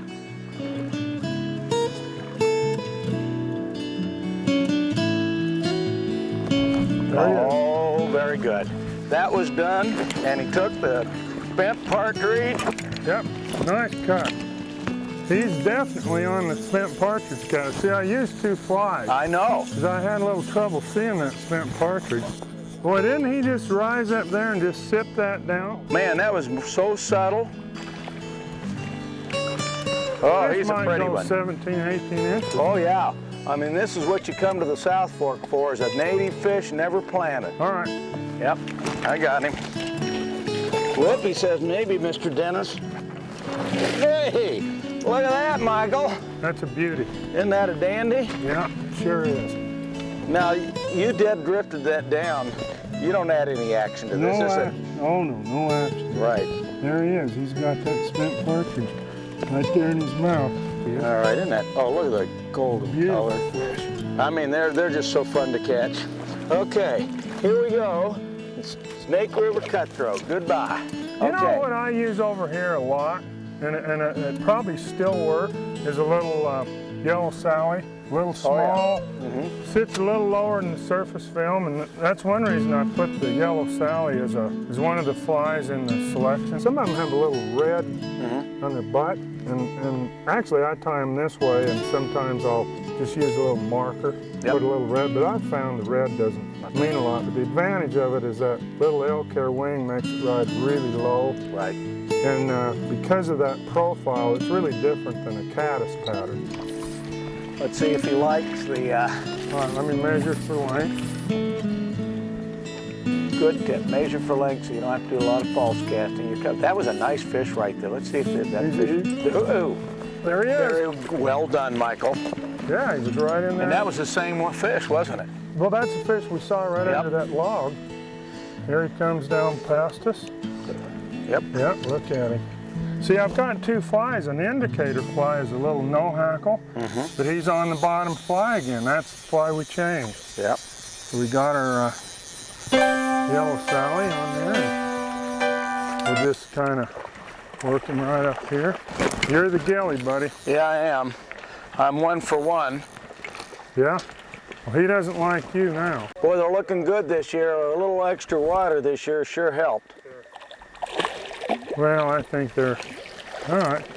You know, these cutthroats, you think they don't fight as hard, but when you get them in the water, they're just, he doesn't have quite the size of that other one, but oh, I think he's pretty. I'd take those all day long. Oh, yeah. Oh, there you go. Here's your fly back. Thank I don't you. want it in my finger. All right. Oh, isn't he beautiful? Look at that cut. Here's a beauty. Pure cutthroat, and that's what we're striving to save here. This is our native fish, the only native trout that we had in the Rocky Mountains. Here we go in the water. He is beautiful. Look at him look at you, Mike. I don't think he likes you. No, he doesn't. Hey, there Right you go. between my legs. You want to take a crack at one of Well, those? you know, I'm going to see just one of the things that I love about my little Parrot Wolf, but we do go down to 18. It may not be small enough, but I want to give it a try. I've got that great big Amy's Ann on, but Yeah. I wanted to show people how if you got this fly on and you just see a rising fish, you can attach it to a big fly. So you're And going to throw sometime- that great big Amy's Oh, yeah. Ann over that little quiet water and No. expect not to spook them? I'm going to go up in the riffle and just see that two-fly method, how it'll work, and see if they're interested in that fly. If they're not interested in the fly, then I'm going to let John Barr come up here. But I want to see this. How's that? You can see you got the big fly. And Yep. of course, I can find the little fly, which is always a good thing if you have trouble seeing small flies. I Doesn't was have to be going to that ask big. you which one's the big fly. They both look pretty big to me. Yeah, they do. But Well, I'm that's kind an of 18. He was more to the right, wasn't Yeah, no more to the left. Oh, more to the left. Oh, right underneath him. he? I didn't see him. Boy, would I love to see him eat that great big fly. Yeah, well, you know, sometimes they. He rolled and he looked at it, didn't he? He sure did. Boy, I'd love to eat crow on this. There he is again. Yep, There, I just saw him. got him? Yep. I don't know what he's eating, but he's rising good. Oh, still not far enough. He's probably eating those Amy's ants there. Okay, I want to go back up here before I admit defeat, Mike. Oh!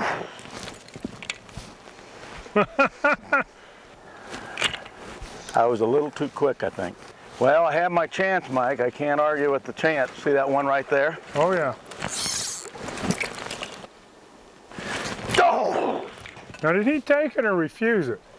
See that? He went for the big fly. Yeah, I went for the big fly. What are you going to do? Well, but I'll yet- tell you what. But yet, the fish that have come have been looking at your big fly, so. I'm going to try over here where the accuracy is not the problem. There's so many fish over in there. Don't you agree with me there, Mike? Oh, yeah. A lot of fish.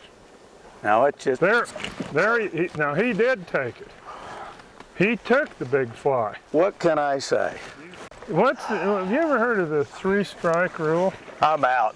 Hey Mike, Oh, I just stuck a real quality fish. I'm coming Might down. need a It little- looks. Might need a little help with the mesh. See if you can keep that side pressure. Get him in on this gravel.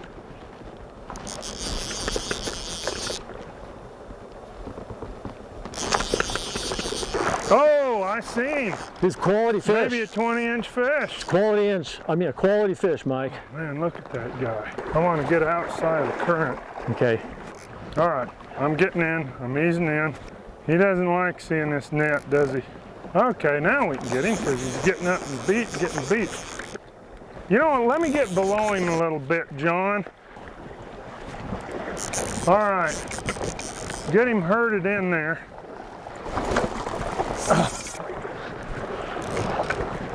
Oh.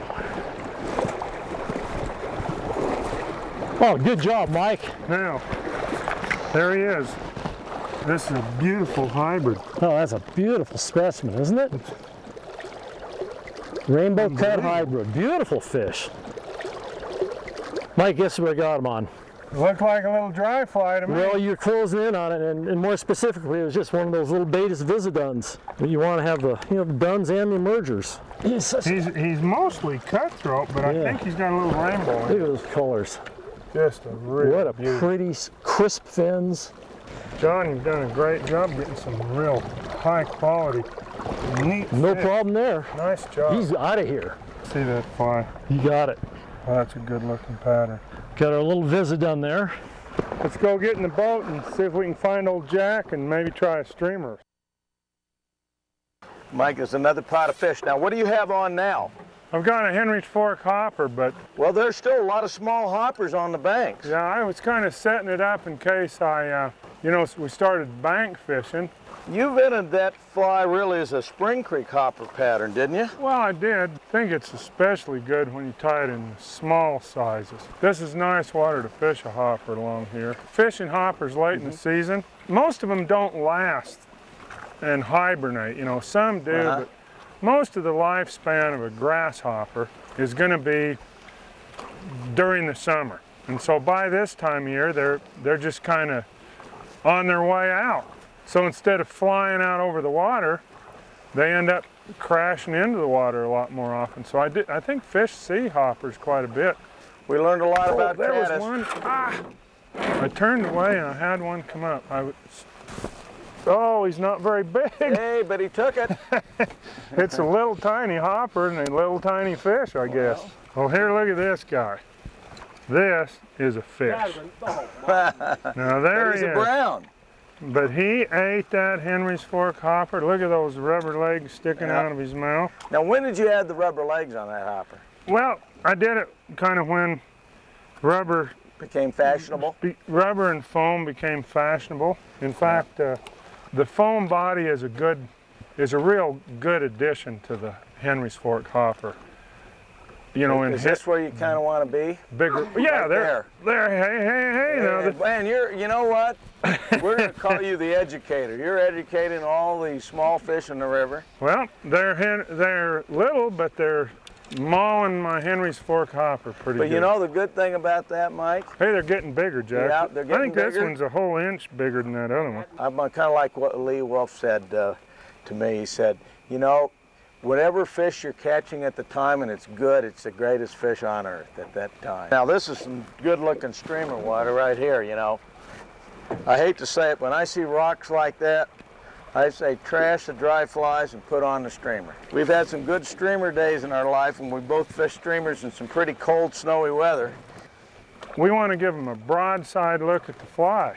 We want them to see the fly coming across in front of them because the trout always face into the current. And so a boat makes it pretty nice to do that because as we're moving along, we cast in to the side and then what's this here? Hey, look what happened. You know, that is one of the nicest whitefish. I think is that what it is? Yeah, I think that's one of the best whitefish we've caught the whole trip. It's a nice one. I think it deserves some, it has some. Except it's cutthroat. It is a cutthroat. I was funning you.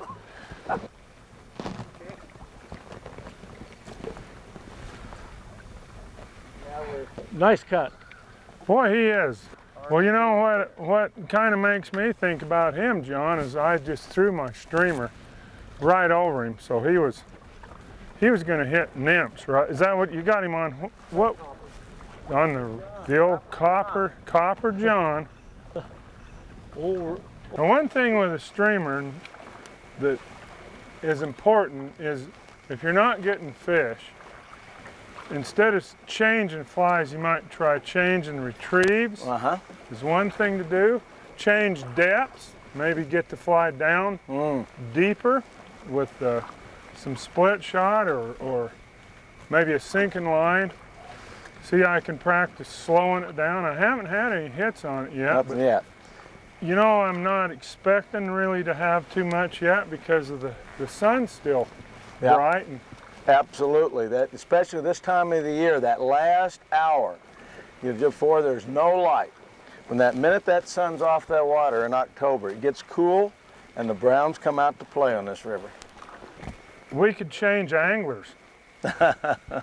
The muddler I was fishing was a black one. Yep.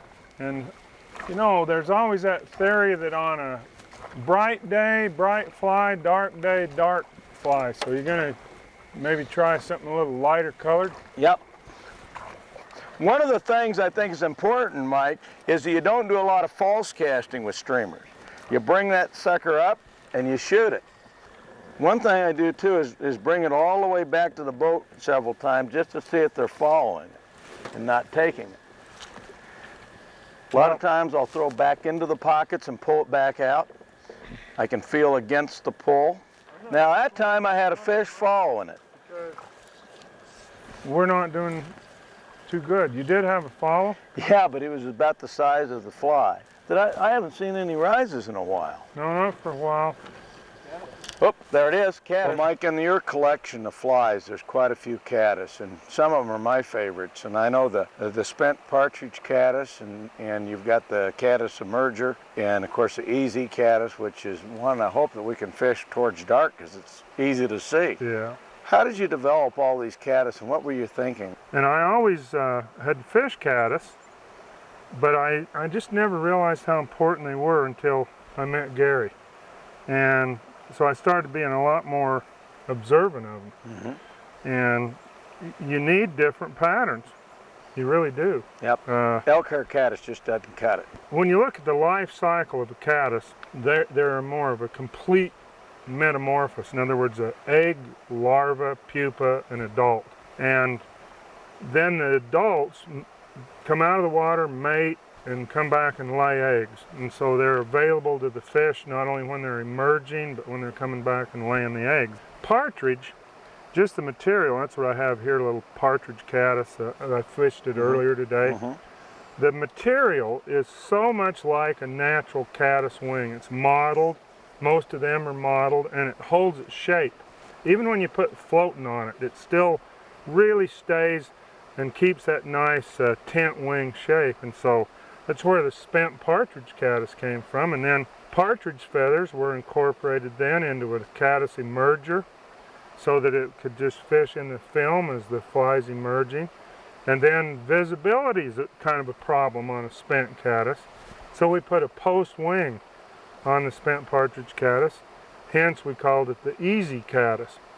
And one other caddis that's we used up in the Box Canyon, and I've used other places when I fished with you in the Henry's Fork, is the electric caddis, and that's the caddis larva. So we just kind of got the whole family there to imitate not one particular species of anything, but actually just the kind of covering the life cycle of these really important insects on trout streams. Well, I'll tell you, all of the people that have got your collection will benefit from knowing that, because there's so many caddis all over the world. I mean, everywhere you go, there's always caddis. These late evenings like we got right now, if you're going to look at caddis, and if you see fish just sipping, they're probably taking the spent, the egg laying. If you see them aggressively making heavy rises, they're probably taking the emergers. And because I get asked that question a lot, is when do you fish each one of these? Right. And that's important. You know, you start out, fish the larva, which is the electric caddis, then you can come back and the partridge emerger right in the surface film when you start seeing these heavy rises. Then the Hemingway caddis is good to kind of be putting a little action on the adult fly. As they're laying the eggs. And could be the hopping on laying the eggs. And then the spent caddis is either when some species just land on the water and lay their eggs, or after they have dived in the water. Dove up and come back. And the one I got on right now, we're running out of sun. See that little wing? Yep, that'll be great. That's a little easy caddis, and I think I'm going to take it down there and see if we got one last ditch effort before we lose the day. And boy, you lose the day quick. Oh, sure. In this October. We're going to try this little fly down here. Hey Mike, I was just doing a little scouting. Saw a couple good fish rising down here, and the only bugs I've seen have been caddis lately. Hey Jack, I've heard a lot about Amy's golden stone. I'd love to see it. Well, I've got it right here, and I want to tell you a story about it because it happened on this river. Oh, great. Never had a fly pen named after me, but I named one after my daughter. Sure. Actually, a series. We were fishing right in this section of river. It was late July. We get a lot of about size 12 and 14 golden stones before the yellow sallies start. They start a little bit later, and they get down to 16 and 18s. And we were watching fish follow the natural stones, and they wouldn't take them unless they fluttered. They'd follow them for 20 feet. My daughter watched them and said, "Dad, look at that, they're not taking them." Then when they flutter, the fish would come up and take them. Interesting. They wouldn't touch our flies. We got at the end of the day, everybody said, terrible day, it was one of the worst. The river was way high. We went home that night, and she came to me and said, "Dad, how can you make a fly that flutters?" And she picked up some of this crystal flash I had, and she said, "You know, that diffuses the light just like a wing doing. So if you put that material in, the fish will think that the wing is fluttering. That is very impressive. So we tied it up, and we put in with her directions. We put that on, and we went down to the river the next day.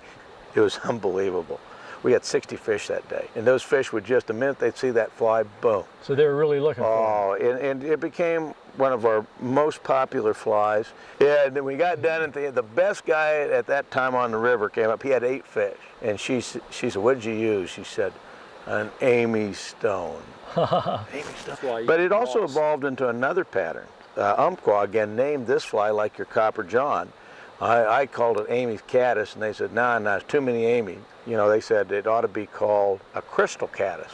Looks good. And I like it. And it really is designed to hold up emergers, but it catches a lot of fish on its sure. own. But you know, if you're going to use a caddis emerger, why not have a caddis on top?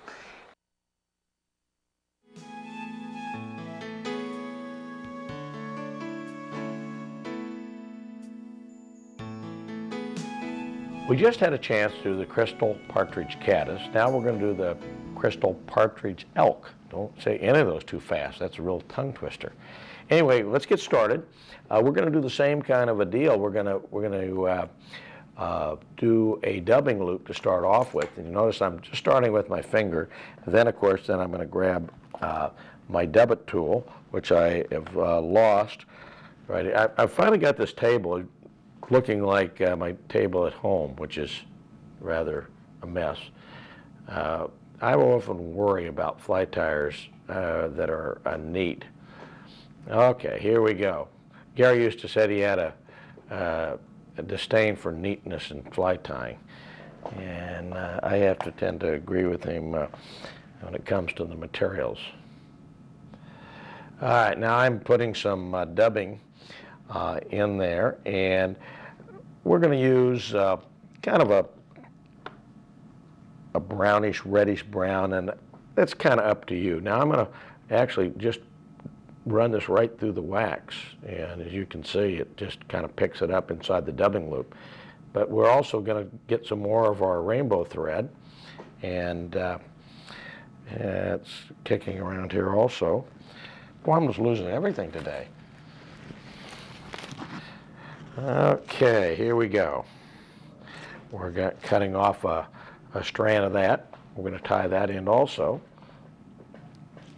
And we'll just take it and add it right into the dubbing loop along with the hair.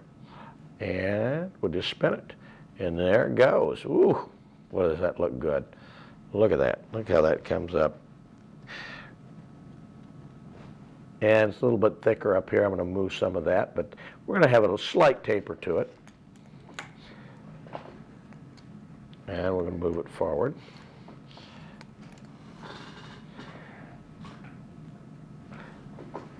Even caddis have a taper. You know, their bodies are tapered. Most of the insects are.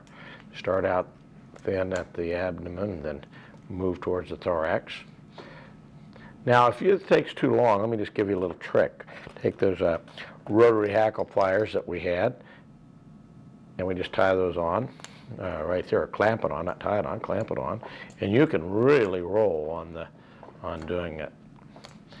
Really works you right in there. Notice that the body's nice and sparse, and we're ready to go. And that this is just really durable. I can't tell you what that, I mean, there's no way that that's going to come undone. You can do that with your nymphs. I like the little binder in that because it sparkles. Once it gets wet, you can see right there the sparkle coming through. Okay, now we're going to go back just like we did in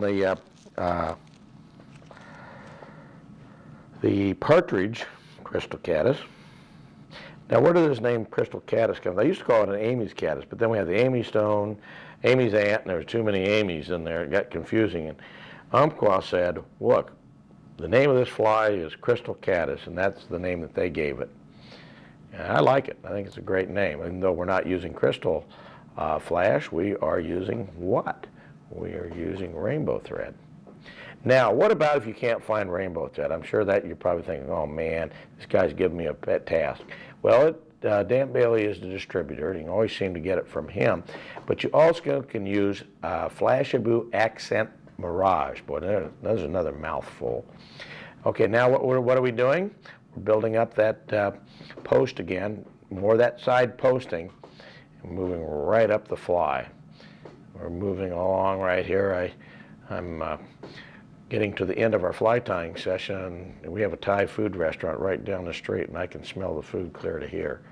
So we'll really get through this fly. This is actually a pretty fast fly to tie. Now again, try to find a balance about how much of this you want. You can really overdo it. I don't know if you can underdo it. I mean, if you underdo it, you don't really get much of the effect. Now we're going to put elk hair on. Now I want you to think in your mind about half of what you're going to use on an elk hair caddis. This is not a high floater. Now, although it will work in fast water, and you can see it, but really I'm trying to keep this low. Think of it as a parachute elk hair caddis, but one is going to ride right. Now, why did I do this? It was actually a suggestion of Mike Lawson. He said, Jack, he says, you know, we have that partridge caddis, and I'm tying it now with a calf body hair, and I call it an easy caddis, but it's still hard to see in that fast water. We really need a parachute elk hair caddis. And he says that crystal caddis would really fit the bill for our guide. Okay, now what I did when I'm working with that hair is, again, I pulled out all the yucky stuff, and then I did this hand stacking, and that of course made it really a lot nicer. Now right now let's put up against our gape. You know, it can be just a little thinner. I think it's just to get a little bit too much. So what am I going to do? I'm going to grab on the tips right here and pull on it until it thins it down. Now, I'm about to show you some things that are going to help you on all your tying. One of the reasons I want to take this in a little bit of detail. Now, notice I'm rubbing my fingers together right here. See how that spreads out the hair? That flattens it out, so when I tie it down, it's going to be nice and flat and spread out. It's going to flare out rather than be on like a streamer wing. I watch too many elk hair caddis ride on their sides. So what we're going to do is I'm going to trim it. Now I'm kind of guesstimated what I think my size ought to be. You don't want to have it too long. Now I think I've got it right. I'm putting it down so it flares out and tying it in. Now one of the things you got to watch, see how that's starting to move that wing around. And that's another thing to watch. Again, this has got to be nice and sparse. And what am I going to do at this point in time? I'm going to do the same thing we did on the Amy's Ant. And I'm going to put a little of that cement in there and let it soak in. So as we tie, that's going to really cement the hair in so they never come out. Now, right here, you don't want to make sure that cement gets right in there. That we want it to make sure that it's just in the butt ends. You might want to put it in with a bodkin so you get it in nice. Now, when we get done, see how that's flared out? That's why when I pushed it down, it's very important. Nice and flares out. Now, we're going to go and put on some dubbing. I'm going to build up a thorax so that we can tie this fly. And I may go in there. If you know, right now, if I think I've got too much that we've laid in, don't be hesitant to trim it right out there, because the dubbing is going to go right over it, and it's not going to make any difference. Now we'll come underneath it when we get done. If you see any of those fibers, just trim them out. Okay, we're going to get some more. Now occasionally what I'll do is I will add a different color to the thorax just to kind of break up the color, but not, this is a little darker. Now I put this on a little thicker because I want that thorax fairly thick. As you can see right there, I've got some more in my right hand, so I have it just the way I want it. There we go. I'm building up the post a little bit higher, again with our side posting, just extending it beyond the thorax. Now in this, again, I can go back and I can use a brown dyed, or I could go and use just a plain grizzly, which I could. I just use the grizzly, and you can see that'll make a nice fly too. We'll go back with the brown. I like the brown. Could you use just a regular brown hackle? Sure. You know, but I'm really kind of partial to dyed barred grizzly because it's so much more like an insect. You can notice just already looks just like an insect with that barring in it.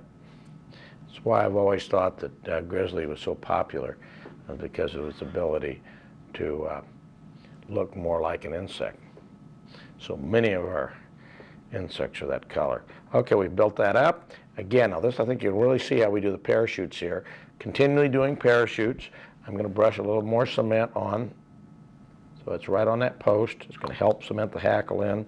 Again, we're going to get our rotary hackle pliers. This happens to be a Tiemco ball bearing one's real nice and smooth. Several brands out there. And notice I'm going around it just like we did before, and right down to the end. And a nice color contrast with that darker grizzly, as you can see. Now we're going to switch hands again, pull up, tie it right into the body. I think you're going to really be able to see right to where that hackle is tied in. And notice that I'm color coordinating the body to the thread, or the thread to the body, so that we don't have to kid. Could you add more dubbing there if you needed to? Sure could. I'm going to trim that down a little bit. And we've got very sparse, and that's going to, very sparse elk hair, and that's going to really float. It's going to give you great coloration. And this is a pattern that's just going to replace some of your elk hair caddis flies and give you a lot more color variation. I think you're going to really enjoy it. Plus, you're going to be able to see it better, too. It's going to ride right in the surface film so well. And let me just show you what that will do. Ooh, doesn't that look like a killer? Put it back in there. There we go, which is the elk hair crystal caddis. I see a lot of casting. I don't see a lot of connecting down there. And about, hard to believe, but in about 30 minutes it's going to be dark. I'll give you the task of getting him out of there.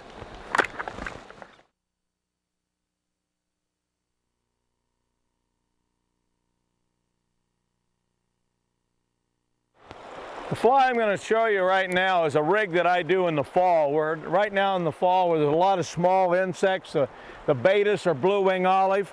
And I've got one of my Amy stones, and I've put the Amy stone on, and then attached to the bend of the hook I have one of my Parawolf betas patterns. And it's just a good searching pattern. Right now it's early in the morning, and they're just starting to get some insects working. One of the reasons I use a double rig is that I'm available to both try the dry, and then I can immediately switch to an emerger or nymph right underneath the golden stone. Now, right now, this time of the year, there's still some real small golden stone, immatures, and a variety that comes out in the colder weather of fall. And it's close enough to even imitate a caddis. One of the reasons I use the Amy stone is it'll hold up a nymph. If I want to switch to a nymph, it's no problem whatsoever, and that Amy stone will hold it up. And yet it's an incredible dry fly for this time of the year. Now right now, I did see a few rises and I've got the dry on. And I always try the dry first through the run before I switch to a nymph. Obviously hitting that nymph in the water, you run a potential of spooking the fish. A dry fly won't spook as many fish. Right now I can only see one of the flies, and it's just because the other one's an 18 and it's so small against the glare. So what I'm looking for, I know I have about 18 inches between the flies. Now there I see it, but I got about 18 inches to 2 feet between the flies, and if I get any kind of a rise, what I'm going to do is I'm just going to raise up on that rod. And if I raise up and I have a tight line, notice I have my finger here, I can pull down on the line, raise the rod, and I'll have the fish. Now, if I don't have anything, it wasn't the fish that was rising for the fly, I can just let it continue floating. But if you jerk it out like that, you pop the fly and you can spook the fish. Now, I've moved up to the upper part of the riffle. This time of the year, the bigger fish tend to go to two places. They either be at the tail end of the pools or at the head of the pool. They want to be solitary. When you're looking for rising bigger fish, you want to look for fish that are away from the pack of fish. You know, you watch a rise, if it's not among a bunch of rises, you more than likely got a bigger fish. And let me tell you, if I could give you one tip that'll go, probably the best tip of all fly fishing, is you'll learn more about fly fishing by observing and watching fish feed. If you take your time and examine a pool over and watch it, you're going to learn far more than just running right up there and start fishing. You don't learn a lot when you're fishing. You learn a lot by watching. Okay, I'm going to take off my little betas. Now I'm going to have it available because sooner or later today they're going to be up on the surface and I want to be ready for them. Yesterday I was with my friend John Barr on the river, and unfortunately he had to fly out of here because he was going on his way to Mexico to chase Dorado. And I'm envious of those people who have retired. But I've got a little one of his flashback emergers, and I'm going to put that on because this is a great fly to run this flashback emerger on it. I'm going to tie on this little nymph.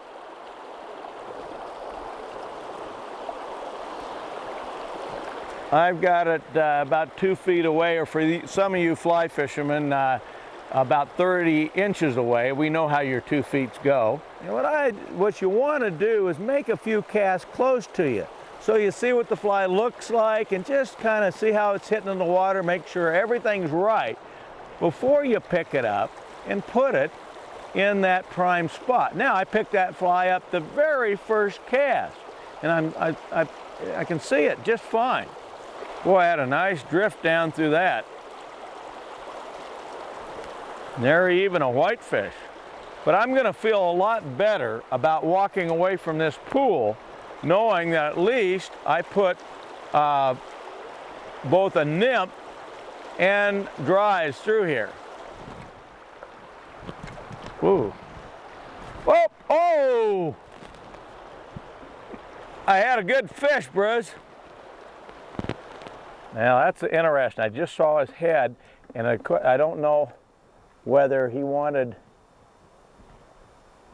Whoop, you know, I might just be looking at fish that are nymphing down there. Saw it again. Boy, this kind of light is real tough.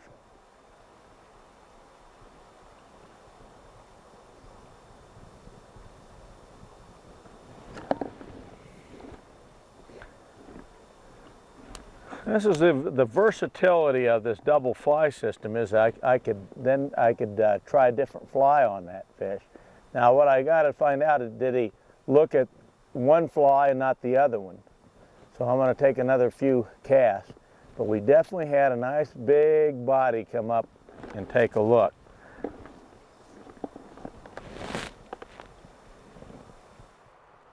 We'll cast a few times to make him think it's a hatch.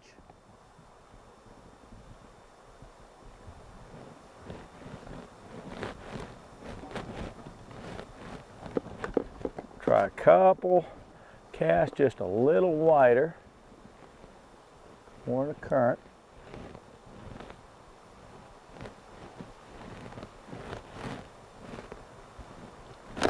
There we go. He took the in fly, which was the Peril Wolf Baetis. I got him on an 18. Which is the predominant size of the larger Baetis. They'll go down to a 26 even. We've got a really nice fish. It's probably an 18-inch fish. And I left the net back at the boat. But I think we can handle him.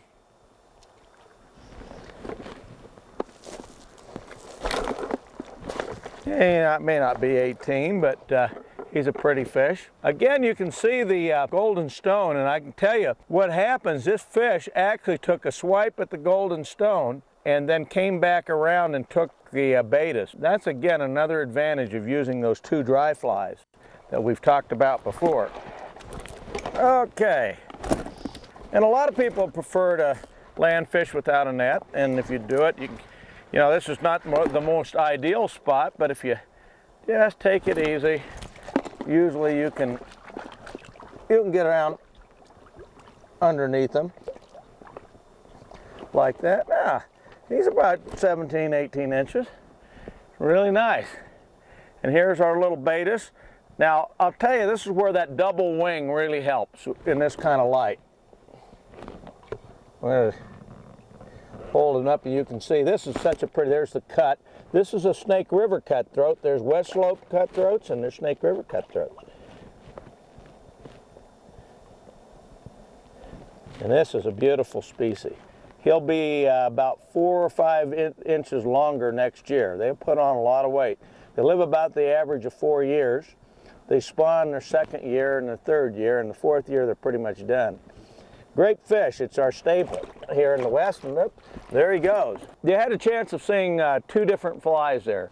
We were using the Amy Stone as an indicator fly. The fish came up and kind of made a dash at it, then went over and took the betas. I wasn't sure at first which one I'd actually got him on, because it happened so quickly. I've had fish actually take both flies before I could even set them. Ended up having both flies in the mouth. I'll tell you, a lot of times this time of year, you got to always fish the water. Now, we saw one rise, and we know there's insects on the water. We know it's going to happen. So I was just kind of searching, and you want to do that a little bit. I wasn't in the prime spot. Well, you don't want to just be casting all over the place. You still want to look for rising fish. But a lot of times if I don't see anything and the pool's good, I'll start at the lower part of the pool, make a few casts just to see. In that case, boom.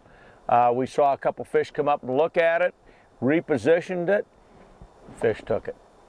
So anyway, it's time to go and show another fly. We're going to go a little bit bigger, and we're going to see, I just got a feeling that they might take a bigger attractor type fly. So we're going to give that a try.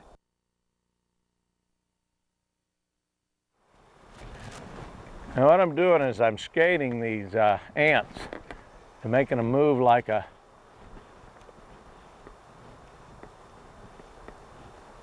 either a hopper or a crane fly or a stone fly, moving on the water. Whoa, missed him. Oh, well, he was skittering. Just skittering that fly along. I don't know if he'll come back. Sometimes they come back. That's the only problem when he, whoa, missed him again.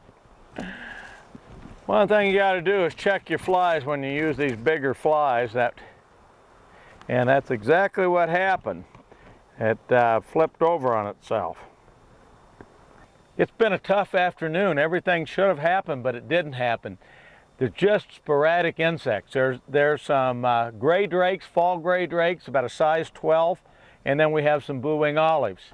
And in this light, it's just so dark I can't see them. So what I've done is I put on 2 Royal Humpies. Now, Royal Humpy is my signature fly. That's one I came up with in the late 60s. Got the 2 Royal Humpies. I got fish rising over there, but I'm not getting the float that I want. Well, that time I got a good float. Oh, missed him. Casting down. Oh, there he goes. We got him. Nice fish. Got him on the Royal Humpy. Tough day in the traditional fly. Humpy, and it looks like it was a good thing to do. I went with a small one and a large one. Good fighting fish. You know, it was a fly that probably my best known of the flies. It's become a standard. Everybody hopes to get a fly pattern that's a standard. And the Royal Humpy now there isn't a place on earth you probably can't buy a Royal Humpy. Essentially, it was a Humpy with a white wing on it so you could see it. And in a day like today, Humpies always work, but you couldn't see them. They floated well in this fast water. And I'll tell you where it's really worked well is in when you have big mayflies in fast, heavy water. A lot of patterns have come in over the years and have kind of taken away its glory. But it's still a standard pattern, and it's an upwing, so it'll imitate mayflies. Nice cutthroat, really nice one. Got beautiful fall colors. Even though they spawn in the spring, they get the more beautiful colors in the fall. There we go, we'll bring him in. It's a 18 on Royal Humpy. We tie him down to 18. We got a good place I got a net there, but we got a good place to beach him. Boy, it's right, you got him right on the end of the nose. You can see the bigger ones, Now I use both sizes because we have two different hatches out. We have a drake, and then we have blue wing olives, and it's close enough. It's an 18. It's close enough to the blue wing olive size, even though it's not the exact color. Although I tie them with the olive bodies at times. And here's a little bit bigger one. You can see that's what it looks like. Yeah, here we go. Woo. Water's getting cold. Just a couple weeks till it's November 1st. Hey, there he goes. Well, sometimes you have to go back to the old flies when nothing else is working, and I was surprised. Boy, that fish took it. There was actually a couple more fish in there too that looked at it. Well, anyway, let's go back and get another one. Well, I've come up here on a big riffle. These big cutthroat will come up here in the evening to go after the sculpin. And occasionally you'll be able to catch them out here. And I'm going to swing this streamer. And be real careful I don't spook them. It's really a downstream swing. I'm going to cast over here and I'm going to swing it down and giving it little pops, like letting the current move it around. Just like that. God, I felt a little bump there. They'll follow it all the way around. Okay, now when you fish these streamers, notice I'm bringing that rod up and I'm going to shoot the line. The minute it hits, notice downstream line, we're going to strip it. This is that conehead kiwi. It's bumping the bottom. Oh, there's a bump, strip, stop. Oh, there, yep. Oh, good fish.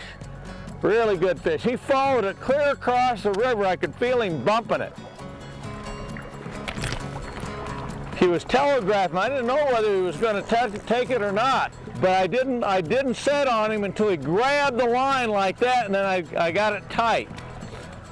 Boy, I'll tell you, you may not get as many fish on a streamer, but usually you get bigger fish, and this is a prime example. It's the biggest fish of the day. Boy, he's heavy. He's now going downstream on me. But boy, it just took one and make your whole day, and this is exactly that kind of fish. See if we can get him in there. Try to ease him into shore.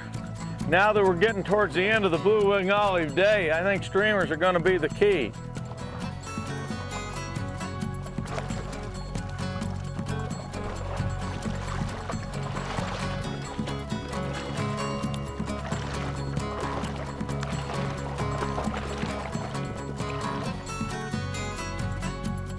There, we'll ease him on in. Boy, he's a nice big fat fish. He's not ready to come in. This one's really got a lot of color to him. Oh, he got off. Darn it. Well, I at least had the time of bringing him in. But man, I'd like to have shown it to you. He was about a 3-pound, maybe 22-inch fish. But I can grow him now. Well, we've got to go get another one.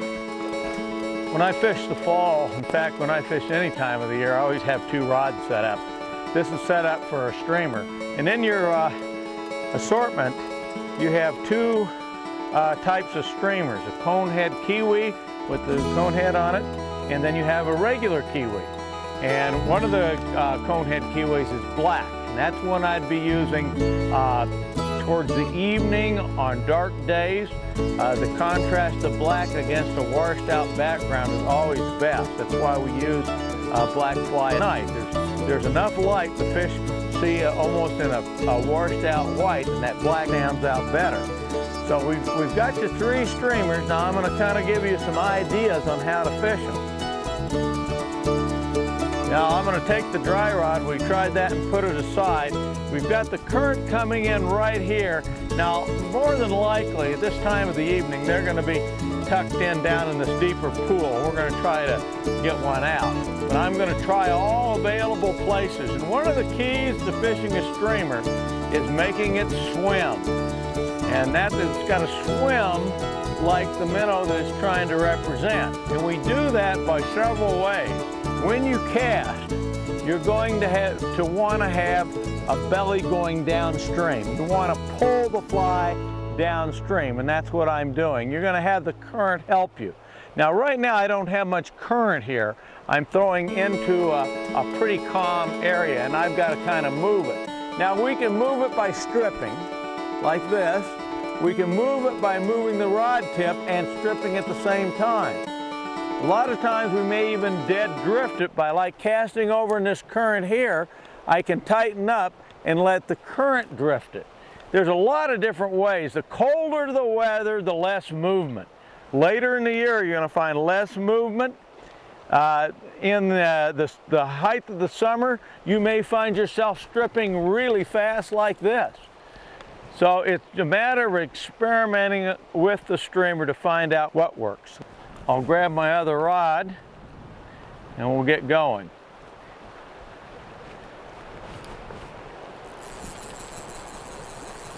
Now I want to talk to you as I'm moving here a little bit about lines.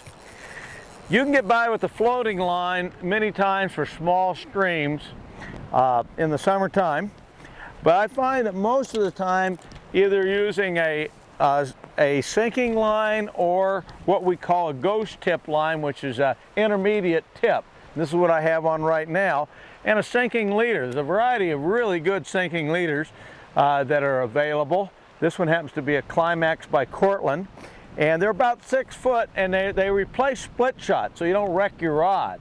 If you have one of these 6 foot sinking leaders on, they're really a poly leader, poly taper is what they call the weight's impregnated into the leader. And it'll replace having a big split shot so it doesn't break your rod. Now one of the things you're going to find when you're throwing these heavier flies, you want to reach for the sky. You want to shorten your stroke down and reach up and follow the line back, adding more power on your back cast.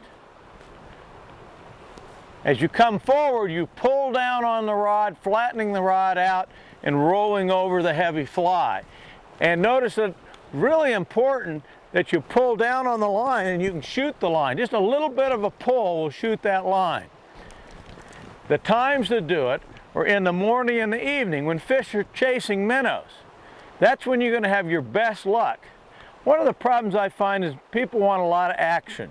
And on streamers, many times you see a lot of fish going after the fly, and that can be pretty exciting, and that can keep you pretty occupied and pretty happy, even if you're not catching any fish. But the rewards on a streamer are really big. If you're really looking for a big fish, you learn to become a better streamer fisherman, you're going to get some big fish. So I hope that you give the streamers that are in the selection a try. Woo, boy, right through the middle of that pool, nothing. Well, there's the boat down there. I'm just going to fish my way down to it. Quickly, of course. And we're going to hit that boat.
If you have a local Cabela store in your area, check with them for fly fishing instruction. Another good way is to get involved in some sort of fishing club. Those are probably the best ways to do this. Cabela's offers a wide variety of fly fishing instruction tapes that you can order directly from them.